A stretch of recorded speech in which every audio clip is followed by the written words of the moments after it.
officiellement, on démarre ce stream, 3 quarts d'heure après l'avoir commencé. Salut Emeric.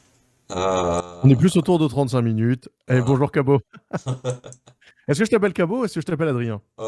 Tu peux m'appeler Adrien. J'ai pas défini un peu en vrai comment je voulais que les gens m'appellent. Mais appelle-moi Adrien, ce sera mieux, je me sentirai plus à l'aise. Eh ben très bien, Adrien, très bien. Je suis membre du média, cofondateur du média Info Gaucho. Je vis à Orléans et je viens de lancer ma chaîne Twitch actuellement.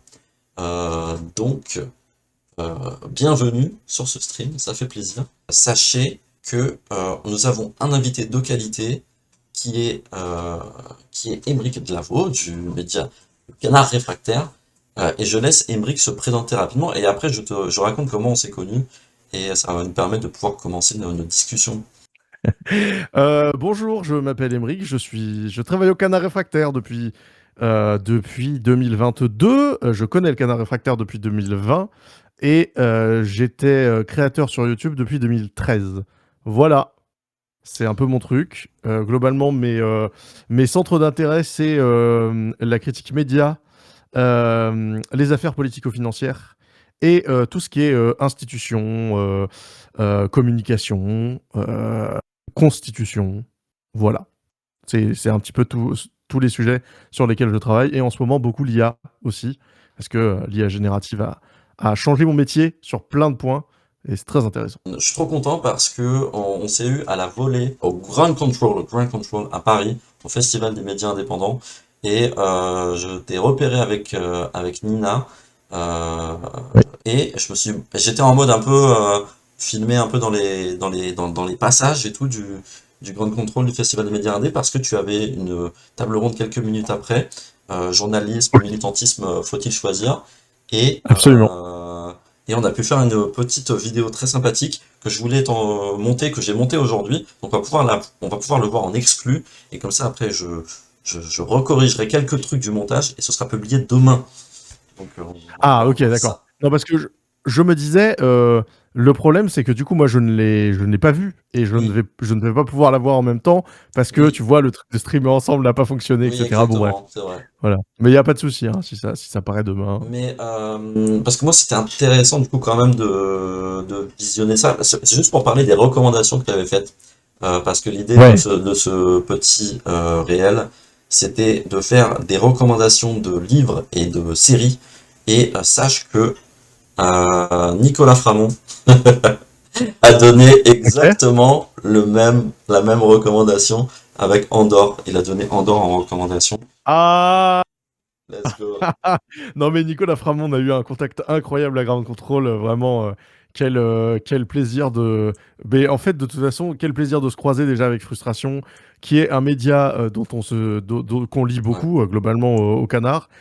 Et du côté de Frustration, c'était vraiment un plaisir sincère qu'on voyait chez eux de nous voir en disant bah, nous, c'est un plaisir de voir vos vidéos. Donc, enfin, voilà, il y a quand même quelque chose. Et du coup, Nicolas Framont. Excellent contact avec lui, excellent contact avec toute son équipe. Et normalement, Nicolas Framont apparaîtra chez Canard Réfractaire dans quelques dizaines de jours, je ne sais pas exactement quand, mais en tout cas, il y a des choses qui arrivent. Mais oui, Andorre saison 2, enfin, voilà, vous avez vu mon enthousiasme quand j'ai commencé à en parler hors vision, hors vidéo, c'était un peu rigolo. Carrément, et moi j'ai hâte de voir cette série parce qu'en fait j'étais pas à fond dans les délires Star Wars, enfin un petit peu quand j'étais ado, mais je l'ai perdu après en grandissant, sachant qu'en fait bah, c'est beaucoup plus fait pour des personnes un peu éduquées, politisées qu'il n'y paraît, hein, Star Wars, et ça m'a donné envie en fait de voir la bande-annonce parce que dans le réel j'ai pris des images pour illustrer ce dont tu parles, et Ouais, ça a l'air exceptionnel comme série, donc j'ai trop hâte de voir ça, quoi. Euh, c'est vrai que c'est très bien, c'est vraiment très bien. Très bien. Et il y a une Je- planète, c'est littéralement Paris, hein. Vraiment, c'est vraiment. Enfin Puis voilà. il y a Dans des Andorre acteurs saison 2, il y a une planète. de cinéma, quoi, hein. C'est des acteurs de cinéma qui Ouais, vont ouais, dans ouais, cette ouais, ouais, série. c'est. Du coup, j'ai quand même, bon, du coup, on parlait de Framont tout à l'heure, donc j'ai une première question pour Oui. toi. Euh, c'est du coup, bon, on va parler du Canard. Donc vous êtes un média qui est ancré dans les luttes de terrain. Vous participez vous-même à des luttes aussi sur des sujets qui touchent au partage des richesses, à la démocratie, aux enjeux voilà, de société, de services publics, etc. Et vous parlez aussi d'enjeux internationaux pour décrypter, on va dire pour analyser la politique internationale, les enjeux énergétiques, les rapports de force entre les grandes puissances et tout. Euh, mais Nicolas Framont, il a dit que il a fait un résumé au Grand Contrôle des festivals des médias indés et il vous a Ok. appelé, enfin, il vous a mis le descriptif de vous êtes le média de l'esprit des Gilets jaunes. Est-ce que tu es d'accord avec ça, toi? Ah bah, oui et oui. En fait, comment dire? Les Oui et oui et non. En gros, oui parce que Canard Réfractaire, c'est un média issu des Gilets jaunes, créé donc par Johan et Myriam, qui n'est plus dans le média depuis, bah, je pense, 2020-2021. Et en gros, donc il y a Johan qui reste là clairement. Et Johan, si au départ il a voulu lancer une chaîne YouTube, c'est vraiment pour essayer de filmer les gens qui faisaient des actions, faire un contre-média sur les actions qui étaient mises en place. Il a filmé au départ un truc qui s'appelle le Festival de l'écologie et de la bonne humeur, qui était un truc entre les écolos et les gilets jaunes. Hmm. Au départ, Johan était très très dans les luttes écolo, et ensuite il y a eu un espèce comment dire, de mix avec les Gilets jaunes sur ce festival-là, puisque lui était aussi du côté des Gilets jaunes à ce moment-là. Donc voilà, les luttes, et notamment la lutte des Gilets jaunes, c'est vraiment le truc qui a fait Canard au départ. Et ensuite, donc je redis oui, parce qu'il a parlé d'esprit des Gilets jaunes, et malheureusement, un esprit, c'est quelque chose qui est là quand malheureusement le corps n'est plus forcément là. Et c'est vrai que là, les gilets jaunes s'affichent encore, heureusement, hein. Il y a encore des gilets jaunes dans les luttes, mais c'est vrai que c'est plus des petits morceaux de lutte actuelle qui contiennent quelques gilets jaunes que vraiment un mouvement des gilets jaunes, une continuité du mouvement tel qu'il était en 2018. Donc ça, c'est le oui et le oui. Hmm. Et le non, parce que aussi Canard, en plus de l'esprit des Gilets jaunes, il y a aussi le côté où on vient de plein de luttes différentes.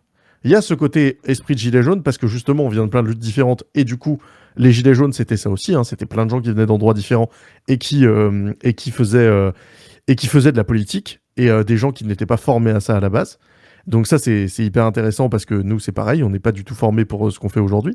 Mais il n'empêche que euh, dans le côté gilet jaune, moi par exemple, j'étais pas dans les gilets jaunes. Et il y a des gens du Canard qui n'étaient pas non plus dans les gilets jaunes. Hmm. Pourtant, on fait partie de l'équipe du Canard, et aujourd'hui, on n'hésite pas à dire que, en effet, les gilets jaunes, c'était une grande étape quand même de la vie politique française, quoi.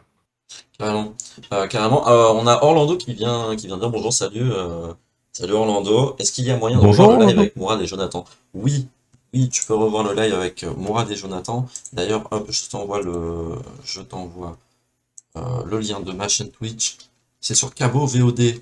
Hop, il y aura toutes mes VOD et je ne l'ai pas encore fait, mais j'ai monté un entretien avec Tristan Cabello qui est mais pas streamer, il est historien spécialiste des États-Unis, et donc j'ai monté avec des illustrations juste spécialement lui son entretien, donc il y aura l'entretien avec Jonathan Ruff, et il y aura l'entretien du coup avec Emeric qui sera monté aussi, et je balancerai tout ça sur la chaîne d'Info Gaucho. Les entretiens montés seront sur la chaîne d'Info Gaucho, la chaîne YouTube d'Info Gaucho. Donc vous pouvez aller voir ça.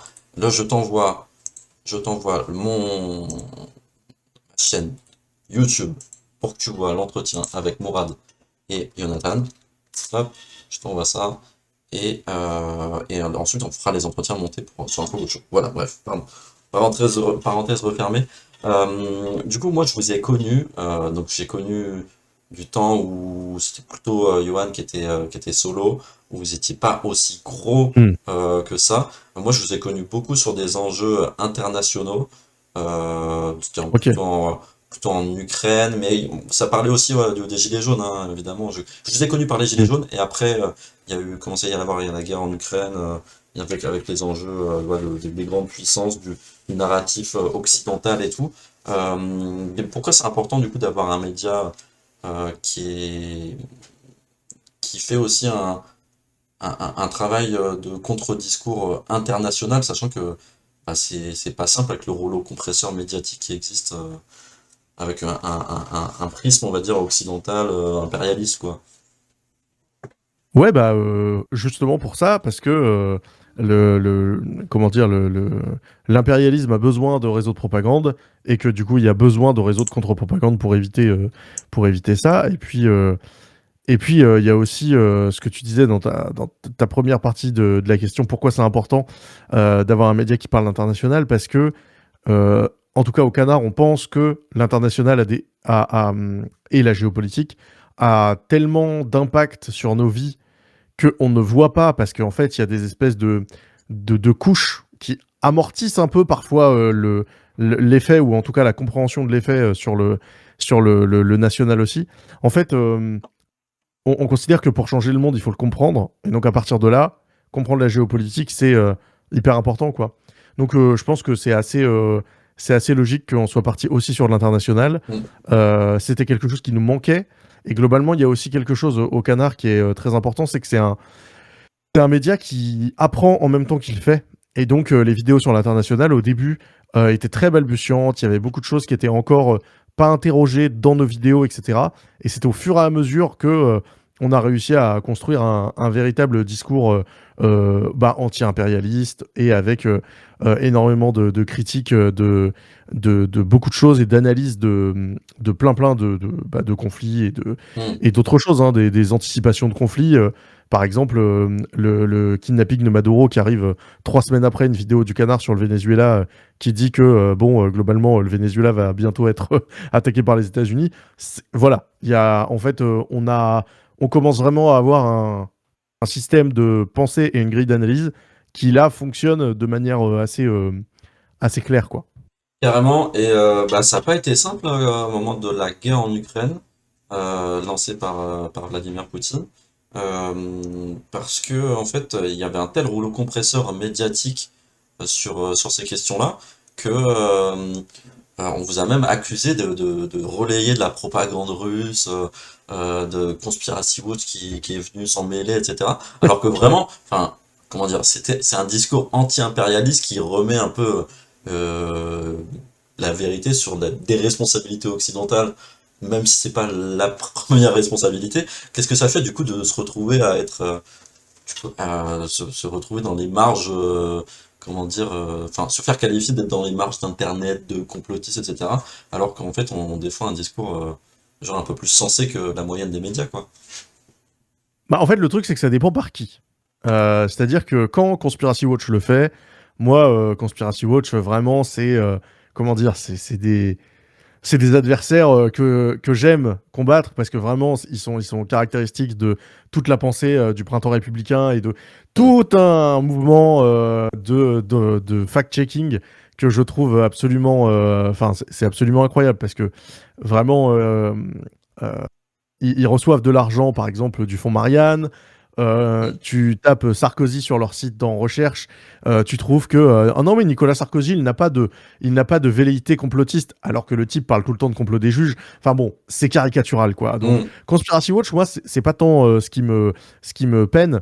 Ce qui est fait, c'est que il y a surtout eu des gens qui du coup étaient plutôt à gauche à l'époque, donc qui étaient plutôt nos camarades, qui sont venus avec justement ces arguments de vous relayer la propagande russe. Et en fait, il y a des choses sur lesquelles c'était pas faux. C'est-à-dire que par exemple, il y a une vidéo notamment au tout début de la guerre en Ukraine, qui est une vidéo dans laquelle Johan dit texto que de toute façon, la Russie de Poutine n'envahira jamais l'Ukraine. Mm. 3 jours plus tard, nous étions le 22 avril. Voilà.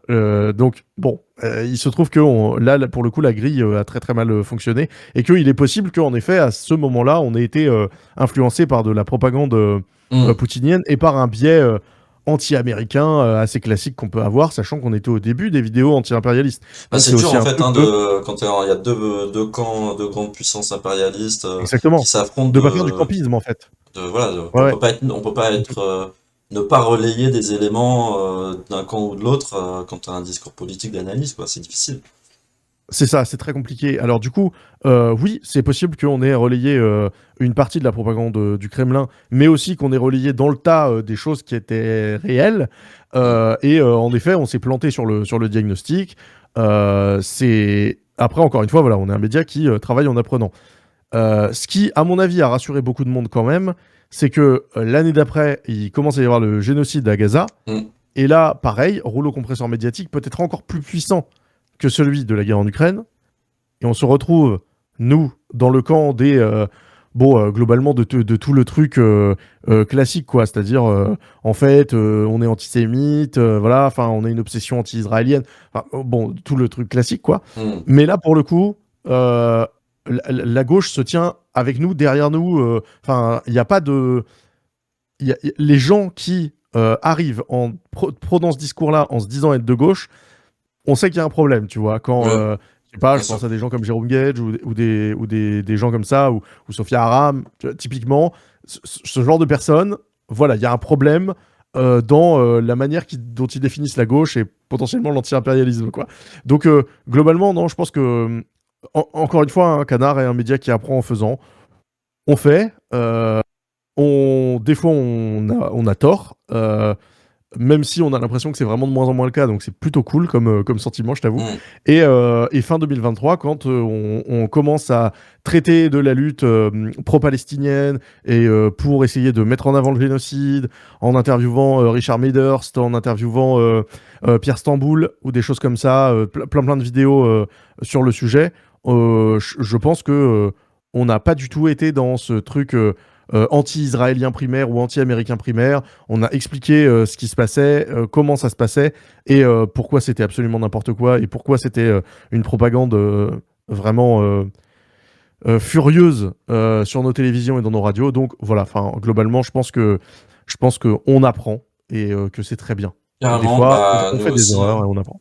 Nous aussi, ça a été le cas. Par exemple, on a été beaucoup pour le 10 septembre. Je sais que vous aussi, Mhm. frustration aussi. Bien sûr. On s'est investi localement dans les luttes du mouvement Bloquons Tout. Donc, un mouvement plutôt voilà, des obéissances civiles, des enjeux, un peu Mhm. l'esprit gilet jaune, mais du coup, c'était beaucoup plus marqué politiquement à gauche, ce mouvement.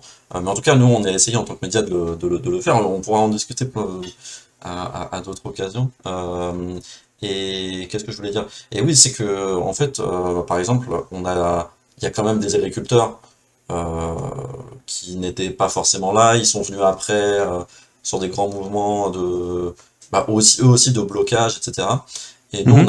on a donné la parole enfin, en tout cas moi, c'est une initiative un peu perso. J'ai donné la parole à la coordination rurale, quoi.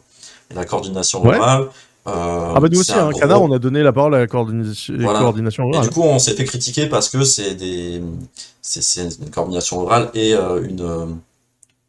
comment dire, on va dire, un relais du discours d'extrême droite parfois sur des enjeux Mhm. de anti-écologiques, ouais, de démocratie, et puis des discours des fois racistes hein, qu'on peut entendre chez Alors, certains, enfin chez certains syndiqués, hein, du coup. ouais. Et du coup, nous aussi, on essaie d'apprendre de comment on fait pour euh, évaluer à qui on peut donner la parole, dans quel contexte, avec quelles précautions, etc. Et en tant que jeune Mhm. média et des médias qui, je pense, bon, je dis pas que Info Gaucho est ultra précieux, mais qui sont précieux parce qu'on va dans le cœur de la lutte, on peut aussi en tirer des retours et c'est comme ça qu'on progresse. Et Ouais, voilà. Après, ouais. les retours veulent pas forcément dire que c'était une mauvaise chose.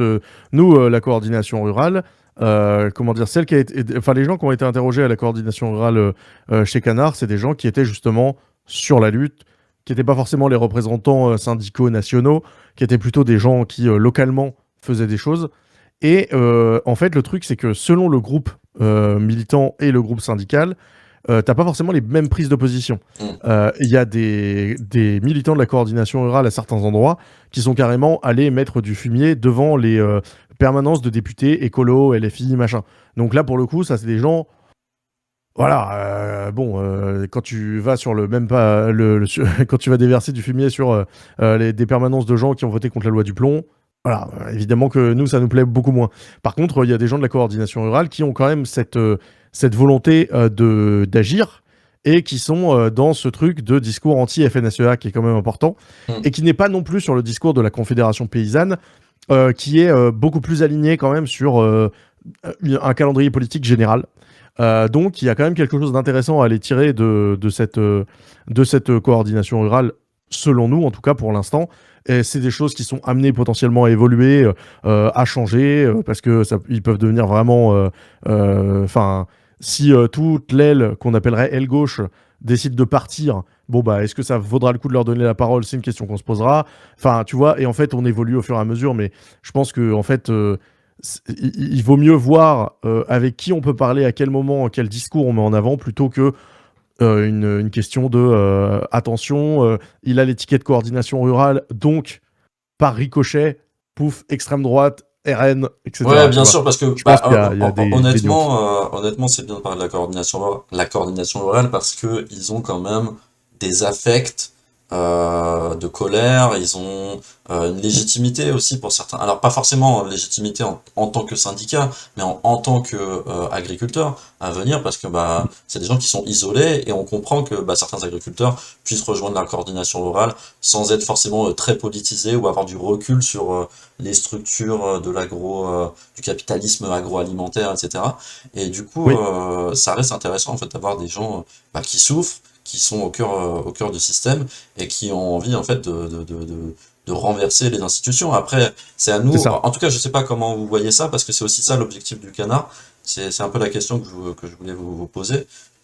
Et te poser du coup, c'est d'aller chercher des gens qui sont loin de la politique, mais qui sont par exemple des abstentionnistes, on va dire sur un point de vue électoral, qui sont carrément bah, des fois un peu confus ou qui ont un peu de comment dire du mal à y voir clair en fait, qui sont un peu dans du Oui. dégagisme, par exemple. Ouais, Et ouais, du coup, ouais. est-ce que c'est un peu ça aussi l'objectif du canard, c'est d'aller chercher des gens voilà, qui sont comment dire, éloignés de la politique traditionnelle pour nourrir des affects un peu révolutionnaires. C'est un peu le but aussi ou pas? En fait, le but, c'est surtout de faire en sorte que les gens rejoignent les luttes. Parce que Hmm. on pense de moins en moins quand même que les vidéos en elles-mêmes sont quelque chose qui va vraiment, comment dire, politiser en soi. On pense que c'est un appel à ensuite aller sur une lutte. Et en fait, quand tu vas sur les luttes, de fait, tu te renseignes sur les choses. Les gens qui sont là, en général, ceux qui sont là le plus souvent, c'est des gens qui ont déjà été sur d'autres luttes. Donc, ils savent des choses, donc il y a un savoir militant qui se répand, etc., etc. Donc, il y a vraiment quelque chose qui est très, bah, très poussé à l'action au canard, parce qu'on pense que, en fait, c'est dans l'action qu'on va se politiser plus. Après, évidemment qu'on essaye de faire en sorte que les vidéos politisent les gens aussi, Hmm. mais on pense que c'est vraiment dans l'action que ça se met en place, parce que c'est une fois que tu as un réseau autour de toi, c'est une fois que t'organises avec des gens, que tu sais t'organiser, que tu sais quelles actions faire, que ensuite tu vas pouvoir être vraiment dans une démarche bah, rester avec tes camarades, et il n'y a pas de et il n'y a pas de truc qui va te faire changer d'avis, là où tu vas sur YouTube, tu vas tomber sur 15 vidéos suivantes, tu vois, sur le truc de lecture automatique, et pouf, tu tombes sur un Hmm. peu n'importe quoi, et ça peut faire n'importe quoi, quoi. Et après, d'un autre côté, on essaye aussi de faire le pont inverse, c'est-à-dire que il y a, par exemple, Johan fait des lives avec Idrissa Berkane, Hmm. qui politiquement est pas de notre côté, hein, clairement, Hmm. mais il nous donne la parole, il est respectueux, et il nous permet d'avoir une audience qui est quand même importante. Et bah, si les gens trouvent que le discours de Canard est pertinent, ils vont peut-être aller s'abonner à Canard Réfractaire, voir d'autres vidéos, et parfois passer de gens plutôt confus politiquement, ou alors tout simplement gens qui pensent pas comme nous parce qu'ils ont pas forcément été mis en face de nos arguments, Hmm. à des gens qui vont s'intéresser à la lutte, peut-être commencer à participer, tu vois, et en fait, après, de toute façon, c'est du travail de fond, quoi. Hmm. C'est du travail qui prend un temps fou. Le militantisme, c'est pas un sprint, c'est un marathon, quoi. C'est même parfois plus une course de relais, parce que c'est possible que le monde qu'on voudrait voir advenir ne soit pas effectif de notre vivant, et Hmm. que du coup on doit passer le relais au fur et à mesure. Donc je pense qu'il y a vraiment ce côté-là chez Canard aussi, de essayer de construire des choses en pensant au long et au très long terme, quoi. Et du coup, bah, ça m'amène à cette question, c'est que, bah, en fait, quand on voit les sujets que vous traitez, comment vous les politisez, vous êtes bah, matérialiste hein, aussi, hein, vous avez une culture d'analyser vraiment comment dire, qu'est-ce qui fait que il y a des conséquences sociales chez les gens, quelles politiques sont mises en Ouais, place, quels sont les acteurs internationaux, locaux, etc., qui mettent en place. Du coup, ça se rapproche pas plus des écosystèmes de gauche, de la politique, on va dire, bien sûr. de gauche. Et est-ce que ça vous va l'étiquette de gauche ou vous essayez de vous détacher un peu du clivage politique pour vous recentrer beaucoup plus à parler des luttes concrètement, quoi? Pour éviter, par exemple, de bousculer en fait des gens qui sont revendiquent pas de gauche et qui refusent en fait, qui se disent un peu apolitiques, même si on n'est jamais apolitique, mais qui se revendiquent être en dehors du jeu électoral et du jeu politique clivage gauche-droite. Est-ce que vous êtes de gauche en gros? La question c'est ça. La question, c'est est-ce qu'on se revendique de gauche? Ouais, Je suis pas sûr, parce que justement, il y a cet ADN gilet jaune hmm, qui est quand même très très présent. Et en fait, pourtant, on a une analyse marxiste, tu vois, on adore Frustration Magazine.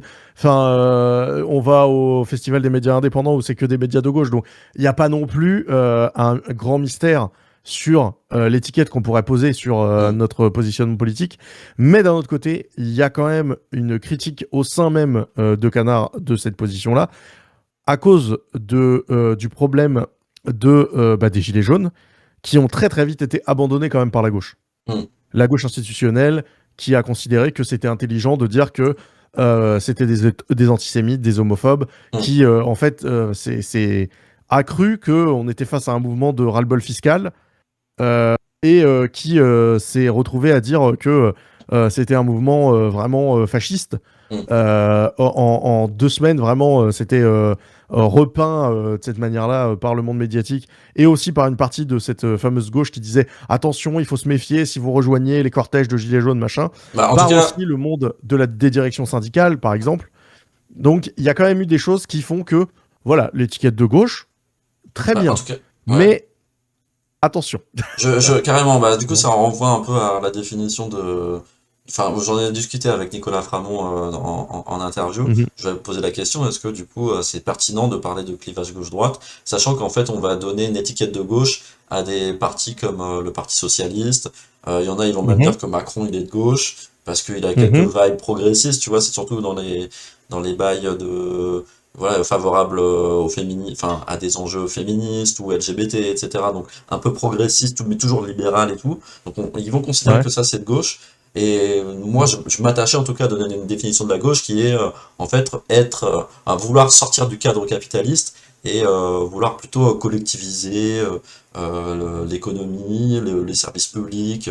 Ouais. Donc c'est de ça dont on parle nous quand on parle de gauche. Mais en fait, c'est peut-être plus pertinent en fait de parler de lutte des classes en disant en mode Mhm. bah il existe une bourgeoisie, il existe des riches, il y a des pauvres. S'il y a des pauvres, c'est qu'il y a des riches de l'autre côté. En fait, ils font lutter contre les inégalités et les rapports de pouvoir, les rapports de domination dans la société, notamment à travers l'économie et les gens qui détiennent des grandes entreprises. Est-ce que toi, c'est plutôt un peu de la lutte des classes que vous revendiquez chez le Canard, un peu comme Oui, oui, frustration ou oui, pas? oui, bah non, mais clairement, lutte des glaces, oui. Après, oui, nous, on parle plutôt de bourgeoisie, parce que, en fait, tu peux très bien être riche, genre, tu t'es footballeur, mais est-ce que tu as vraiment les moyens de production, tu vois? Hmm. C'est pas vraiment le cas, tu vois. Donc, il y a un truc de. On a une grille d'analyse très clairement marxiste. Donc, oui, clairement, très axé lutte des classes, et il n'y a pas de. Il y a pas de. Je pense pas qu'il y ait de suspense Hmm. là-dessus. Voilà. Il y a Soygirl qui passe dire un bonjour. Salut Soygirl. Et, Bonjour. nous avons Mendy qui vient d'arriver. Mendy qui est modérateur maintenant sur Cabo, qui Incroyable. se nomme la baguette marxiste et qui vient d'arriver. Donc salut tout le monde. Il dit bonjour tout le monde. What the fuck, j'ai pas reçu la notif. Et ouais mec, mais Ah, c'est oui. c'est pas grave, t'es là, tant mieux. Et il a dit donc de gauche idéologiquement, mais pas relié à une gauche institutionnelle. C'est un peu pour réagir à ce que tu disais quoi. Il posait la question du coup. Oui, je pense qu'on peut dire ça, ouais, ouais. Après, enfin, il y a quand même eu un côté institutionnalisation sur certains points, mais Hmm. je pense que on y échappe quand même assez largement, rien que par le fait d'être à Guingamp, tu vois. Rien que ça, ça permet quand même d'échapper de pas mal de choses. Et puis par la structure associative. Hmm. Enfin, en fait, il y a beaucoup de choses qui nous permettent de nous échapper de cette gauche-là. Et qui plus est, enfin, on y échappe, mais pour autant, si on doit lutter ensemble, on lutte ensemble. Et ça reste des camarades, tu vois. Il n'y a Hmm. pas y a pas d'animosité. Simplement, oui, il y a quand même tout un tas de courants qui sont considérés comme de gauche. Hmm. Notamment, tu parlais du Parti Socialiste. Moi, je peux parler par exemple de Raphaël Glucksmann Hmm. ou ouais, de tout ce courant qui se dit de gauche et qui veut appliquer la même politique qu'Emmanuel Macron, Hmm. modulo certaines mesurettes. Donc, bon, là, clairement, oui, on n'est pas camarade avec ces gens. Mais sinon, oui, globalement, à partir du moment où il y a de la lutte des classes, de la lutte contre les inégalités, et en fait, une vision très large de ce que peut être la gauche aussi, et ben, on y va, on discute et on essaye de faire valoir cette grille d'analyse Hmm. marxiste et de pourquoi on la trouve Vraiment. extrêmement pertinente, particulièrement actuellement, quoi. Bon, faut que tu passes sur la chaîne à gauche sur YouTube qui fait des entretiens sémantiques sur comment on se revendique, etc. C'est intéressant du coup. On est en contact avec Non, mais la personne qui raconte. on a déjà fait. Alors, c'est très rigolo. Il y a Vas-y. eu 2 entretiens, je crois, de Johan à gauche. Le premier, en fait, il a décidé de ne pas faire un entretien. C'était la deuxième interview que à gauche faisait. Et du coup, au lieu de faire une interview, la vidéo, c'est littéralement des gens qui philosophent sur ouais, la gauche et tout, dans un espèce de décor de faux Thinkerview. Ok. Et Thinkerview, depuis, nous a bloqués et ne nous a jamais débloqués sur tous les réseaux sociaux. On est incapable de contacter Thinkerview à cause de ce truc-là. Mais vraiment, la vidéo est très drôle. Enfin, moi, elle me fait mourir de rire toujours hein, Attends, aujourd'hui. Et je mets la mini, enfin, ah, je cherche sur vraiment, YouTube. c'est À incroyable. gauche, le canard. C'est le canard réfractaire face à gauche. Voilà. Ok. Et c'est la première vidéo. Et elle dure, je crois, 11 minutes. Hein. Vraiment, c'est très court. Ok. Mais Épisode 2. vraiment, Ah oui! vous avez Avec mon Johan. ami Thomas Babor, qui est là. Finalement, est-ce qu'être de gauche, c'est ne pas être de droite? Et je trouve la phrase incroyable. Et sa manière de le jouer est fantastique. Enfin, vraiment, Ok. voilà, à Bah, gauche, il y a 4 ouais, angles. elle est Du coup, incroyable. Ouais, attends. J'envoie le com dans le chat. Enfin, le lien dans le chat. et les Euh, commentaires sont affreux, hein. Vraiment, ils nous disent qu'on est confus, qu'on est horrible. Ah Enfin, ouais? vraiment, et moi, ça me fait mourir de rire. Bah, en fait, ils ont très peu d'humour, c'est très bizarre, je comprends pas. Ok. Mais vraiment, en fait, ils s'attendaient, je pense, à un espèce de truc très théorique, Ouais, ouais. marxisant, mais plus que marxisant, tu vois, sur c'est quoi l'esprit de la gauche, machin, tu sais, un peu Lordon, tu vois, donner des badges de gauche à un tel, Ouais. et puis à en retirer à d'autres et tout. Et en fait, je pense qu'ils ont pas du tout eu ce qu'ils attendaient. Ok, ouais, Et que j'imagine. nous, ça nous a fait mourir de rire, mais pas eux. Voilà, globalement. Mais en fait, moi, je pense on a besoin. Bon, il y a des gens qui sont dans la théorie politique, même des médias qui font beaucoup ça, même Frustration, un peu le faire aussi. Même, enfin, Framand, il parle beaucoup du fait d'être un média grand public aussi, mais il s'attache beaucoup à des enjeux Oui. théoriques, de positionnement politique et tout. Et du coup, je vais savoir ce que ça fait de se retrouver bah, sur des ronds-points, sur des comment dire, sur des lieux de lutte, sur des piquets de grève, dans des manifs, dans le froid, dans la pluie, dans des odeurs d'essence, des trucs comme ça. Quand t'es, bah, nous, enfin, on le vit aussi, hein, nous, depuis 1 an et demi, on fait ça. Qu'est-ce que ça fait en tant que militant, on va dire, qui fait de l'information journalistique ou qui fait de l'actualité? D'être confronté aux luttes de terrain. Quel rapport vous avez avec les luttes de terrain, du coup, avec le canard? Bah, après, nous, d'abord, on est dans la lutte avant d'être un média, tu vois. Hmm. Et globalement, par exemple, le 10 septembre, Canard a participé sur Guingamp au comité d'organisation et à tout ça avant même le 10 septembre. Donc, en fait, si tu veux, c'est 2 choses qui sont... Enfin, à mon avis, au Canard, c'est pas une question qu'on se pose parce que c'est un peu indissociable, tu Hmm. vois. Il y a vraiment un côté où quand on est là, de toute façon, déjà, les gens reconnaissent Canard. Quand c'est Johan, les gens le reconnaissent de manière quasiment systématique. Mmh. Et, et en plus, ben, globalement, ouais, souvent, il a été dans les comités d'organisation. Et ensuite, quand il y a eu le mouvement, bah, il était là avec sa caméra, mais parce que il a dit d'avance qu'il allait potentiellement filmer et tout. Mmh. Nous, de notre côté, le jour du 10 septembre, pendant que lui filmait le côté un peu reportage, nous, on était plutôt sur les dents à regarder un petit peu ce qui se passait partout en France pour organiser la vidéo qui allait sortir le soir même sur voilà ce qu'on a réussi à faire le 10 septembre. Donc, tu vois, il y a un peu ce truc de on est directement avec les luttes, on les met en avant et au défaut, on les co-organise et on aimerait bien en organiser plus, mais après, voilà, notre force de frappe n'est pas non plus infinie. Et, globalement, ouais, je pense pas qu'on soit dissociable en fait. Je pense pas que enfin, en tout cas, je pense pas que notre média soit dissociable des luttes. Et je suis pas sûr que les médias soient dissociables des luttes en général.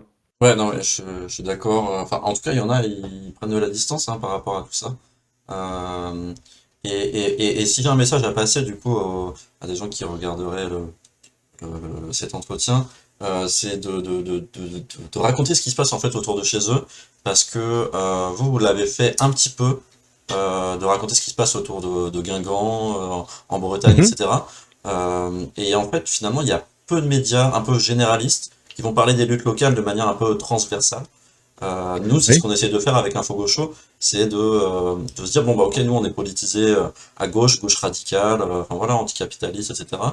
Et on a beaucoup de luttes sur le terrain, qui sont des luttes qui sont en lien avec des luttes nationales, mais qui sont aussi des luttes locales. Mhm. Et en fait, on les visibilise juste, on a une caméra, on a un peu d'envie, de curiosité, on a quelques bases politiques, mais bon, on n'est pas non plus des grands spécialistes ou des grands journalistes. En fait, on tend un micro et on a une caméra, en fait, on raconte ce qui se passe.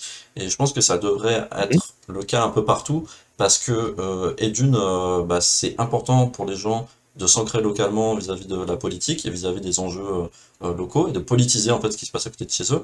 Et deuxièmement, en fait, ça fait un bien énorme aux luttes locales, aux militants locaux, aux partis Bien politiques sûr. locaux, qui en fait se sentent légitimés, se sentent, comment dire, être dans le vrai, quoi. En fait, ils disent, bah, ok, il y a des médias qui s'intéressent à nous, on relaie notre parole. Ça veut dire qu'on continue, en fait. Ça donne aussi de la force Ouais, à notre bien camp sûr. politique et à nos luttes.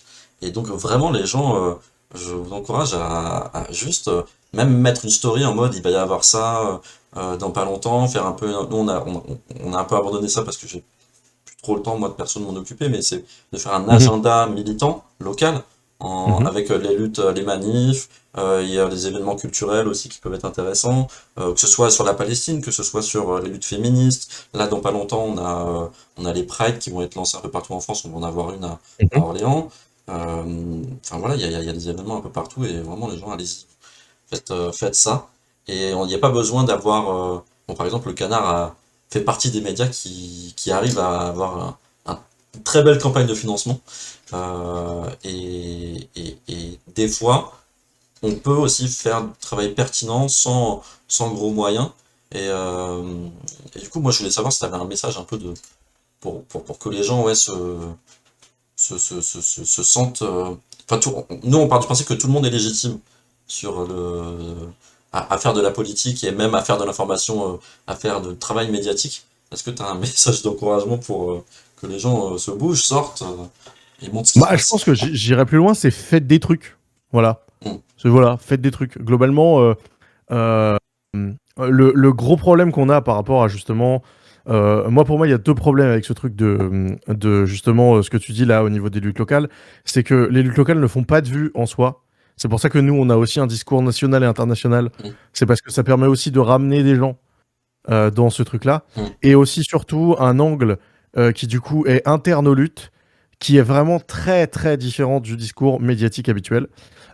Et ça, c'est un vrai frein pour pas mal de gens parce que du coup, ils sont plus dans une posture qui est un peu confortable, qui est la posture devant un média comme la télé ou la radio, une posture de surplomb. Mm. Tu n'es pas à l'intérieur du truc, c'est en fait quelque chose qui se passe à la fois dans ton pays, mais qui en fait te concerne pas vraiment puisque c'est quelque chose qu'on te raconte, tu vois. Tu es vraiment dans une espèce de spectacularisation et du coup, toi, tu es spectateur de ça.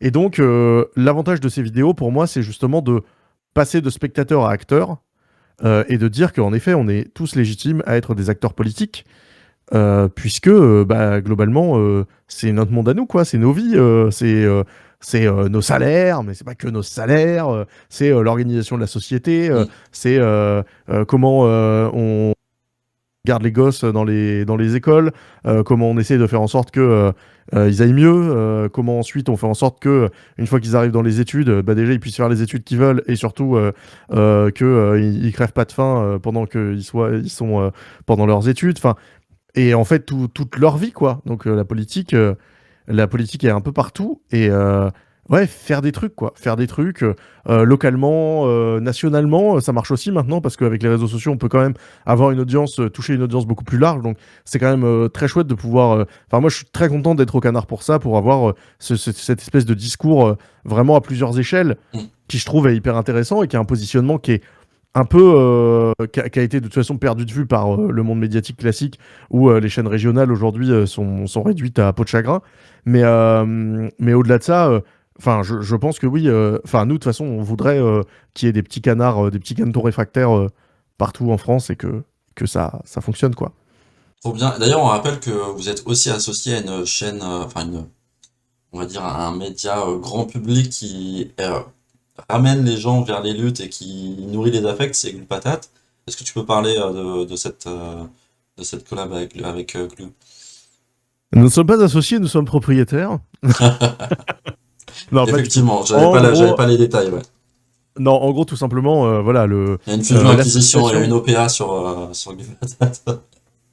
Bah, en gros, c'est un peu ça, mais comment dire? En gros, voilà, Ah, Glu Patate, au départ, c'est Glu tout seul.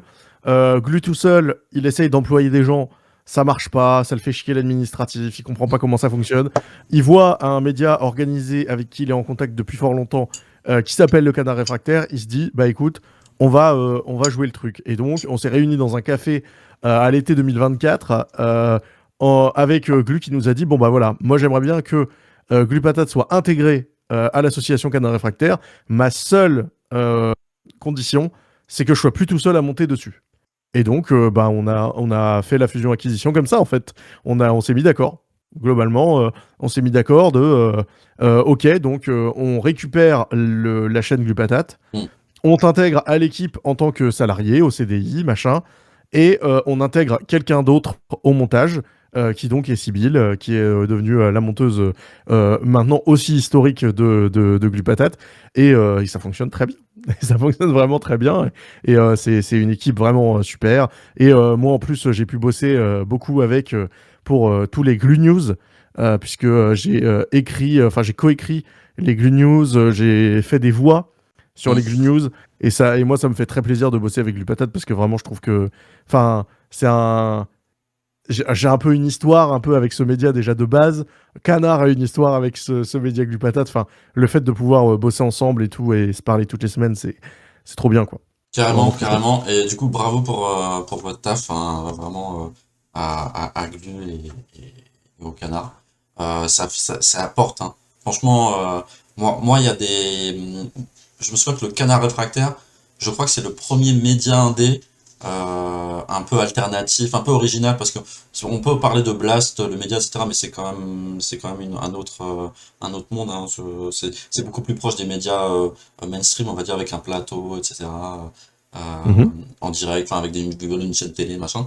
Et en fait, moi, ça m'a fait tellement du bien de voir qu'en fait, il y avait des gens qui étaient pertinents, avec un regard professionnel et qui étaient pas. Et surtout, en fait, Mhm. qui n'étaient pas des journalistes du monde traditionnel, en fait, et qu'en fait, on peut avoir un discours sensé, on peut dégager beaucoup de professionnalisme et attirer beaucoup de personnes euh, en partant d'autres sphères de médiatiques, journalistiques, etc., quoi. Toi, par exemple, tu viens d'où dans la vie professionnelle? Je sais que tu étais professeur, par exemple.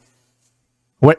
Ouais, bah en gros, bah, je suis pas du tout formé pour faire ce que je fais, c'est-à-dire globalement aujourd'hui de l'écriture. Mm, Mais enfin, oui, de base, moi j'ai commencé une chaîne YouTube après 2 ans de droit. Voilà. mm, C'est important parce que du coup, c'était une chaîne YouTube de vulgarisation juridique, puisque à l'époque, c'était la grande époque de la vulgarisation. On était en 2013. Mm. En 2013, c'est l'arrivée des Nota Bene, de tout ça, quoi, Linguisticae, tous ces trucs-là.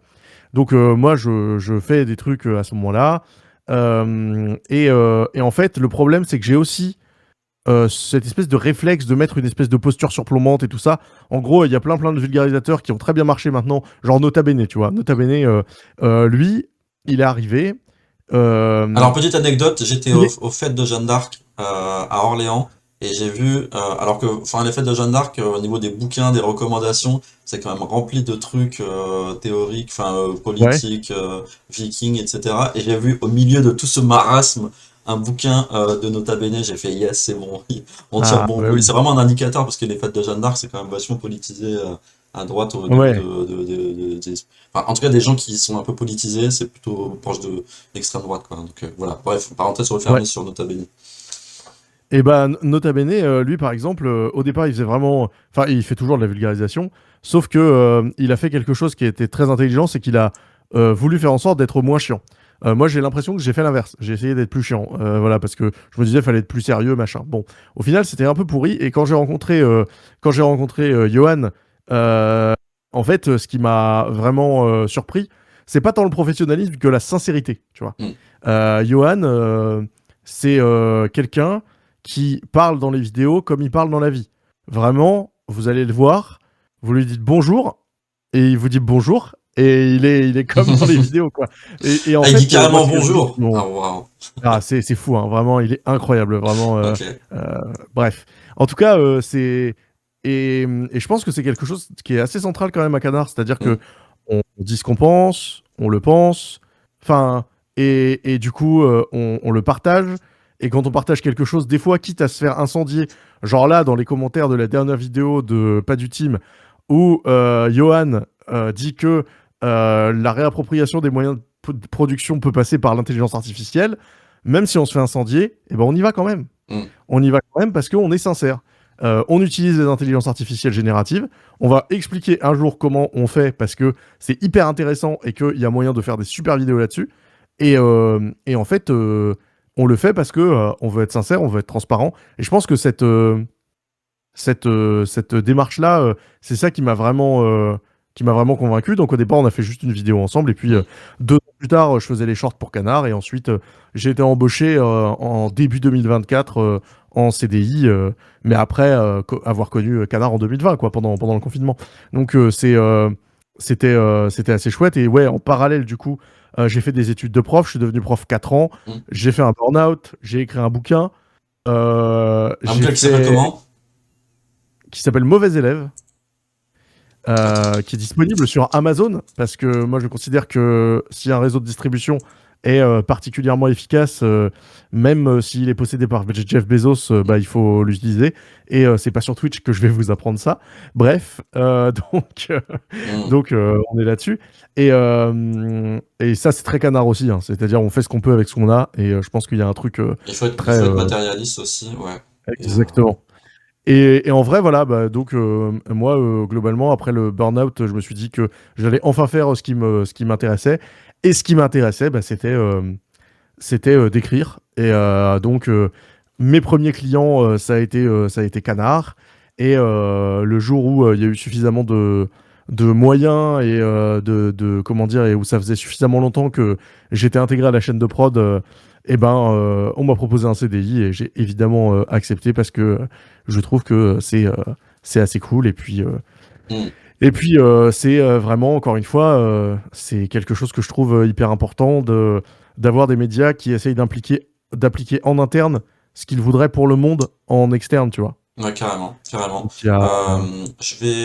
On va pas trop te retarder. Je sais que tu es un petit peu occupé. Tu as fait le plaisir de rester un peu plus avec le retard qu'on a eu.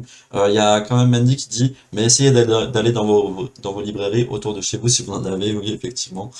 Oui, oui, Mais, bien sûr, bien ouais, sûr. effectivement. Et d'ailleurs, du coup, Émeric Delaveau, mauvais élève, l'enseignement a failli me détruire.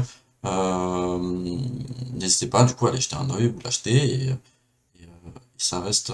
On aura l'occasion, si tu veux aussi, bah, si tu reviens, de parler des services publics, de l'enseignement, de comment ça a évolué. Et aussi, bah, peut-être de partir Et d'une histoire plus personnelle, parce que on reçoit Charlotte Meyer qui a fait un bouquin qui parle de son histoire personnelle aussi, et c'est bien de mobiliser par des trucs perso hmm, aussi pour la lutte. très Vas-y, je bien, t'en très prie, bien. tu voulais dire.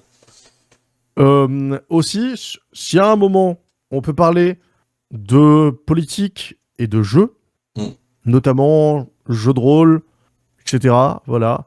Je suis prêt à en parler, puisque voilà, il y a Je des choses qui se suis, préparent. j'ai envie de faire à l'avenir, quand j'aurai du temps, sans prétention, de faire un petit peu de gaming, en faisant découvrir des jeux trop bien. Euh, en fait, il y a plein de jeux qui permettent d'apprendre la société et à déconstruire des trucs aussi, c'est trop trop cool. Donc, avec Absolument. plaisir. Et il faut que je me cultive dessus parce que je suis un peu nul, hein, en vrai, en jeux Ah, vidéo, jeux de t'inquiète. société. Alors, ça c'est jeux vidéo, jeux de société. Il y aura des choses, mais je parle surtout de jeux de rôle et vraiment, c'est assez simple d'y Ok, aller, ok, vas-y, etc. on fait ça. J'en ai fait d'ailleurs du jeu de rôle politique à l'époque où j'étais pas encore au Canard, avec notamment Johan, avec Calivision Hmm. et avec Thomas Babor. C'était un jeu de rôle qui s'appelait À gauche toute, où Calivision jouait le président de la République, Johan le Premier ministre, et Thomas Babor jouait le ministre de l'Agriculture. Voilà. Exceptionnel. Et Trop trop cool. ça a été incroyable.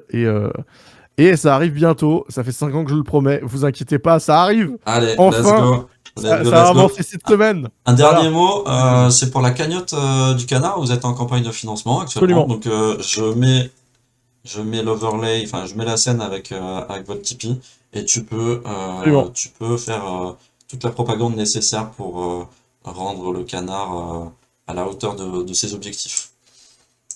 Et bah, tout simplement, il y a la présidentielle qui arrive. Voilà, je vais faire le speech classique, hein. Donc, il y a la présidentielle qui arrive. La présidentielle, on sait ce que ça va donner dans les médias parce que, bah, au Canard, en fait, on en a déjà vécu une, celle de 2022. Hmm. Et ça nous a quand même assez marqué parce que c'était beaucoup d'enjeux personnels. C'était très peu politique, en fait.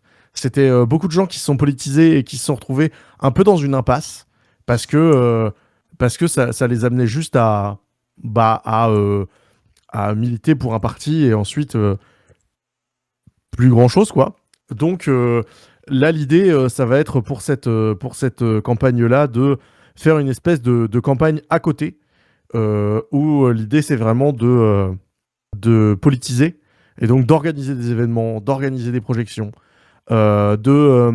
d'essayer de mettre en place des ateliers, notamment d'éducation populaire, pour faire en sorte que les gens se politisent ensemble, agissent ensemble, Hmm. parce qu'on pense que c'est dans l'action que la politique se fait vraiment, que c'est pas juste une histoire de pensée, que c'est aussi une histoire de mise en action, Hmm. globalement.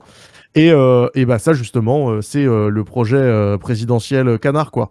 On veut faire en fait, on veut profiter de l'effet d'entraînement que va avoir la présidentielle et qu'il a déjà, c'est-à-dire d'arriver et de mobiliser plein de gens autour de cet enjeu de la présidentielle pour essayer de faire quelque chose qui va pousser les gens plus vers l'action que vers être spectateur d'une espèce de course de chevaux qui va être alimentée par des sondages et des débats en permanence sur la petite phrase d'un tel et le discours de tel Hmm. autre. Voilà, donc la cagnotte du Canard Réfractaire, c'est pour nous financer. Alors là, tu es sur la cagnotte mensuelle qui doit aussi monter, donc c'est très bien. Mais il y a aussi donc la cagnotte annuelle où on est à 90 000 euros. On Mhm. a jusqu'au 5 juin pour avoir 150 000 euros et du coup avoir le budget pour aller jusqu'à la présidentielle de 2027. L'autre, la Et cagnotte, c'est sur Ulule? regarde, elle est juste là. Ah, Tu la vois pas? Regarde, elle est tout en haut de la page. Tu tout vois en haut. Elle est le là. Mais bandeau? oui, 27 jours Eh récents, c'est ça? oui, Ok, voilà, exactement, c'est je ça. clique. Ok, Donc, c'est bon. voilà, vous avez 27 jours pour continuer à donner au canard parce que, bah voilà, globalement, en tout cas, cette présidentielle va être sûrement la pire et la meilleure présidentielle à la fois. Ça va être aussi la présidentielle où on va voir apparaître l'intelligence artificielle générative, justement, en politique. Hmm. Et ça va être très compliqué, des fois, de savoir ce qui est vrai de ce qui est faux. On l'expérimente déjà parfois aussi. C'est, ça va être très intéressant et à la fois très déprimant par moment. Et donc être soudés ensemble, ça va être important. Et pour le coup, c'est un peu ce qu'on se propose de faire, quoi. Mais un petit peu comme pas mal de médias, comme Info Gaucho, par exemple, avec notre ami Adrien qui est là, et que je le remercie pour l'invitation, puisque c'est vraiment, ça fait plaisir de toute façon de ne pas être seul dans sa boucle et son cocon et tout. Et ça, c'est vraiment très chouette, quoi. Donc, n'hésitez pas à donner à la campagne du Canard Réfractaire 2026. Et, et Ça nous d'ailleurs, aide on beaucoup. prépare les esprits quand même vu que l'information est de plus en plus privatisée et se Mhm. réactionnarise, en fait, réactionnarise, ouais, j'ai pas utilisé ce mot, mais s'extrême droitise, on va dire, Mhm. dans une vibe réactionnaire. Il faut avoir l'habitude de recevoir les campagnes de financement, des pubs pour les campagnes de financement. Et je sais que même moi, des fois, je me dis, putain, encore, ils demandent encore de la thune. Et oui, bah oui, mais tous les Mhm. ans, en fait, les médias indés ont besoin d'argent. C'est pas comme des mécènes ou des gens qui donnent de l'argent de manière indépendante. On a besoin d'avoir des médias indés. Donc, il faut donner sans arrêt quand on le peut. Et chaque année, du coup, de réactualiser ses dons ou de manière mensuelle ou de donner comme vous pouvez. Et c'est aussi un réflexe, on va dire, citoyen, militant, politique, en fait, de faire ça, quoi.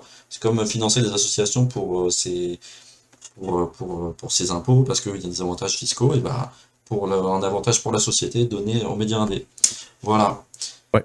Un Moi, dernier j'irais un peu mot? au-delà. Je dirais que on a le devoir aussi, nous, en tant que médias, de rendre des comptes sur ce Hmm, qu'on fait de l'argent qu'on reçoit. Et pour le coup, je pense qu'au Canard, on est très très avancé sur le sujet hmm, et qu'on a des pratiques qui sont hyper cool. Et pour le coup, je le sais dans la mesure où c'est moi qui écris les vidéos de transparence. hmm, Donc globalement, voilà, les vidéos de transparence nous servent énormément à justement montrer ce qu'on fait avec cet hmm. argent et pourquoi on a besoin de cet argent et tout ça. Et c'est très important. Exiger aussi de vos médias euh, de la rigueur et de la transparence et de vous dire ce qu'ils font de votre argent. Parce qu'il y en a certains qui sont pas très très rigoureux. Et Hmm. voilà. Et par exemple, on parle de... Il y a une vidéo qui est sortie récemment sur Vakita. Sur Voilà. Bakita, avec Hugo Clément. Vakita. Exactement, avec Hugo Clément. Voilà. On a sorti ça chez Canard parce que voilà, c'est important de se rendre compte que il y a des médias qui se servent du côté il faut financer vos médias et tout ça Hmm. pour en fait financer des machines médiatiques qui sont déjà possédées par bah, des millionnaires quoi. Ouais, carrément, Voilà. carrément. Merci à toi, merci pour ce beau message. On essaiera d'optimiser le stream et de faire un peu plus, d'être un peu plus, enfin en tout cas moi, plus pro dans la com et dans la préparation. Ça ira mieux la prochaine Alors, si fois. tu as besoin, je suis un expert du stream depuis quelques années, mais bon, là, ça faisait longtemps que j'étais pas venu, Trop mais bien. voilà, je suis assez, assez conséquent là-dessus, donc si tu as des questions, n'hésite pas. Allez, Puis ça bah, je te marche. laisse recevoir Charlotte, Ouais, Charlotte Meyer, qui devrait pas tarder à arriver avec son iPod et avec son iPhone, et c'est, comment elle m'a dit, des AirPods. euh, j'ai mes AirPods et mon iPhone, Ouais, voilà. c'est ça, voilà. Mais il est au courant Donc, de tout, hein. Exceptionnel. Mais du coup, en fait, je suis au on courant de révèle tout. aussi la coulisse. C'est que, attends, je mets juste vite fait la scène avec YouTube pour montrer que vous étiez sur la même Absolument. scène, on va dire, médiatique, celle-ci, Bah, invité par au Charlotte, Grand Contrôle. nous avons été invités. Ouais, ouais, bien sûr. Analyste. Hop. Et donc, Charlotte était en train d'animer ce média, cette table ronde sur le journalisme et le Mhm. militantisme, qu'on encourage à aller voir. Voilà. Merci beaucoup, Très intéressant. Émeric. À Bah, bientôt. merci à Des toi. bisous à tout le À bientôt pour de canard. nouvelles aventures. N'hésite pas. Et puis, oui, bah, bien sûr. Et puis, on se tient évidemment au courant pour d'autres événements, si d'autres événements ont lieu. Et en tout cas, on l'espère. Est-ce Et que puis, vous bah, allez à la voilà. fête de l'humain? Non, c'est trop cher. Ouais, bah ouais, carrément. Non, Non, mais non, c'est. globalement, voilà, encore une fois, enfin, après, faut. C'est ça le problème, c'est que après on arrive, on y va, et faut justifier que le stand coûte quelques milliers d'euros et tout. Enfin, c'est Hmm. pas si évident, tu vois, Ah, de carrément, dire, ah oui, carrément, bah tout carrément. ça pour Non, mais aller je assister à dis des ça, mais je concerts. comptais pas y aller en vrai, hein. C'était juste. Pardon. Je suis désolé, hein. Là, en fait, on a peut-être l'impression que j'envoie des boulets sur les gens qui vont à la fête de l'humain. C'est pas le cas, hein. Juste, vous faites comme vous voulez. C'est juste que faut expliquer aussi que ça coûte très cher et que Ouais, bah, un carrément. média comme Canard On en a a pas les discuté. moyens de ça. On en a discuté au Grand Contrôle avec d'autres médias aussi qui sont des médias qui pèsent, hein. et qui disent, bah en fait, non, on peut pas y aller. C'est trop Bah cher. ouais, ouais. C'est trop cher. Ouais, Non, voilà, c'est sûr. bref. Bon, la fête de l'humain, faites un truc aussi pour les médias indés parce que, bon, voilà, on s'appelle pas tous Blast et le Média TV. Ouais, Allez. ouais, ouais, exactement. Bon, allez, salut, on te laisse. Joyeux anniversaire à tes proches et Oui, à la grand-mère. absolument. Absolument. Elle a déjà eu son cadeau. C'était Trop bien. bien. Voilà. Et ben, on te laisse passer la soirée en famille. Salut. Des bisous, Salut, salut. bisous. Salut, bienvenue sur cet entretien, non pas avec Paco qui dort juste ici, mais avec Charlotte Meyer qui est journaliste, fondatrice du média Brûle qui s'appelait avant Combat. Charlotte est aussi autrice d'un livre qui est sorti en 2025 qui s'appelle Les Enfants de l'Apocalypse, où elle revient sur son choix d'avoir un enfant malgré la crise écologique et malgré un contexte plus qu'incertain dans le monde d'aujourd'hui. C'est un vrai plaisir de la recevoir et on vous encourage à suivre et financer le média dont elle fait partie. Et on rentre tout de suite dans le vif du sujet. Cette idée de conférence, elle est venue quand on s'est replongé dans les racines de notre média au moment où on changeait de nom. Je vais vous raconter l'anecdote parce qu'elle représente, je pense, un peu le débat qu'on va avoir. Donc il y a 10 ans, on crée Combat, on est une soixantaine de jeunes entre 15 et 20 ans. Et on a la chance de se faire interviewer par un journaliste d'un magazine jeunesse qui voulait parler de notre projet. Et donc pendant 1 heure, je lui parle Le magazine de jeunesse, c'est quel magazine, rappelle-moi? C'était étudiant. L'étudiant. de ma passion pour le journalisme engagé et le fait que j'ai envie que ça se développe. Et à la fin de notre entretien, il me dit avec un ton un poil paternaliste: c'est trop bien de parler d'engagement quand on est jeune, profitez-en, vous ferez du vrai journalisme plus tard. Comme si en fait, le journalisme qui méritait d'être pris au sérieux, le journalisme véritable, mature, c'était celui qui acceptait que une pseudo-sacro-sainte neutralité prenait le pas sur tout le reste. Et donc 10 ans plus tard, je suis assez contente que animer une table ronde sur le journalisme engagé, ce soit devenu mon job sérieux. Voilà, du coup, la petite séquence est terminée. Mais c'est assez fou, c'est que je pense que dans tous la jeunesse, alors peut-être encore plus quand t'es une femme, c'est de pas prendre au sérieux en fait ton engagement politique à travers ton métier, surtout un métier, on va dire, journalistique, où peut-être l'engagement militant est peut-être un peu plus mal vu. Salut Émeric, Émeric Ouais. Barr, mon gigot, Bisous, bisous, Émeric. amusez-vous bien. Chat en fond Ciao. d'écran, oui, c'est mes deux chats que vous aurez peut-être l'occasion de voir, qui arrêtaient pas de gratter à la porte tout à l'heure, c'est insupportable, mais je les adore, je les aime beaucoup. Merci beaucoup Émeric et à bientôt. À bientôt vraiment et bisous au canard. Du coup, oui, comment tu vois en fait ton engagement de journaliste, parce que tu es une journaliste axée sur les luttes, sur l'écologie, il y a aussi un prisme féminisme à travers ton média. Comment tu vois ton métier en fait? Quelle est la définition en fait de ton métier, de ton engagement? Bah, en fait, c'était assez bizarre cette conversation avec ce journaliste du coup qui essayait un peu de casser mon rêve en mode ouais, le journalisme engagé c'est pas du vrai journalisme, mais parce que moi je m'étais jamais posé la question. Moi je rêvais d'être journaliste depuis que j'avais 10 ans. Enfin, c'était vraiment un truc, moi c'était mon rêve de gosse. Je voulais faire du journalisme, je voulais parler des personnes auxquelles on donnait pas la parole d'habitude. Enfin, j'avais un peu ce syndrome Albert Londres très tôt. Je savais que je voulais faire ça quoi. Un peu Donc comme pour moi les gens c'était qui veulent faire pas des études d'avocat. Ouais, tu connais beaucoup de personnes qui veulent faire des études d'avocat à 10 ans. Ils doivent être tristes, hein. Ouais, c'est Je sais ouais, pas. c'est un peu précoce, mais Je sais pas. effectivement. Ouais. Mais enfin voilà, moi je m'étais jamais posé la question. Et d'ailleurs, c'est marrant parce que j'y repensais aujourd'hui. Est-ce que tu as connu Jet d'encre, toi? Ça te dit quelque chose? Là, t'as dit quoi? Jet d'encre. J'ai Est-ce que d'encre, tu vois ce non. que c'est? Alors, Jet d'encre, c'est une asso qui a disparu l'année dernière. Et c'était l'asso en France qui s'occupait de la presse jeune. Donc la presse jeune, c'est la presse collégienne, lycéenne et tout. Et pendant des années, donc moi, je co-dirigeais le journal de mon lycée quand j'avais entre 14 et 17 ans. Et chaque année, avec cet asso, on rencontrait d'autres médias jeunes de plein de lycées et collèges différents. On avait des festivals, on avait des événements, on se regroupait. Et moi, en fait, dans le journal de mon lycée, mais on était passionnés, on était hyper engagés, on se mettait aucune limite, on n'avait aucune censure. C'était l'époque où il y avait encore Copé et tout, donc c'était pas ça, ça a disparu, je pense, leur site. Ouais, non, c'est pas ça. Mais on caricaturait Copé, on avait des coups de gueule et tout, et c'était trop bien. Et en fait, je m'en suis souvenue. Aujourd'hui, je me disais, mais c'est fou, en fait, parce qu'à l'époque, on se posait pas la question, on était tous jeunes, et ça ne nous posait pas de question. Le fait d'être engagé, en fait, c'était hyper naturel. Et moi, j'imaginais la suite de mon métier comme ça, pour toujours, Mm. en sachant que, tu vois, tous les journalistes n'étaient pas forcément impliqués de cette manière. Mais enfin, moi, c'est comme ça que je le vivais. Et cette conversation avec le journaliste de l'étudiant, ça m'a un peu. En plus, c'était un mec assez jeune, hein, il devait avoir entre 25 et 30 ans. Enfin, c'était pas un genre vieux réac ou quoi. Et je me disais, mais mince. Et en fait, c'est à ce moment-là que j'avais essayé de me faire recruter par un autre média jeune où eux, ils voulaient faire du journalisme Wikipédia. Genre vraiment, ils nous disaient, il faut que ce soit hyper neutre, enfin, un mot qui soit plus haut que l'autre. Et je me dis, waouh, mais attends, t'as 18 ans, c'est ça qui t'intéresse. Et, euh, et donc, comment je vois mon métier aujourd'hui, mais toujours comme ça, en fait. Moi, j'ai jamais arrêté. Alors, ça va dépendre des médias dans lesquels, tu vois, je vais pas agir de la même manière en fonction des médias avec lesquels je travaille. Genre, Brûle, c'est vraiment mon espace de liberté ultime où je sais que j'écris, entre guillemets, ce que je veux, où je vais dans les directions où je veux, etc. Et avec les médias plus mainstream, où je suis un peu en mode cheval de Troie, je vais mettre d'autres formes, mais le contenu va rester pour moi engagé, militant, etc. En fait, je vais jamais dérogé à la direction que je prenais à l'époque, quoi. Tu peux nous rappeler aussi ton parcours, quel âge tu as, ton parcours professionnel, enfin je veux dire tes études, etc. Pour savoir aussi d'où tu viens, quoi. Ouais. Alors, du coup, moi, j'en ai un petit patelin de 500 habitants en Alsace, avec des parents ouvriers, donc je pense qu'il y a aussi un contexte social qui faisait Mhm. que j'avais peut-être cette vision-là de la vie aussi. Et après, je suis montée à Paris, j'ai fait Sciences Po et la Sorbonne.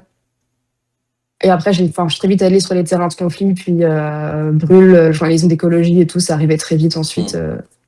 Voilà. Il y a Et juste, Dandy, la ouais, dérive je vois. marxiste, qui demande, du Ouais. coup, elle n'a pas eu de décalage entre ce qu'elle imaginait du journalisme étant au lycée et ce que c'est aujourd'hui.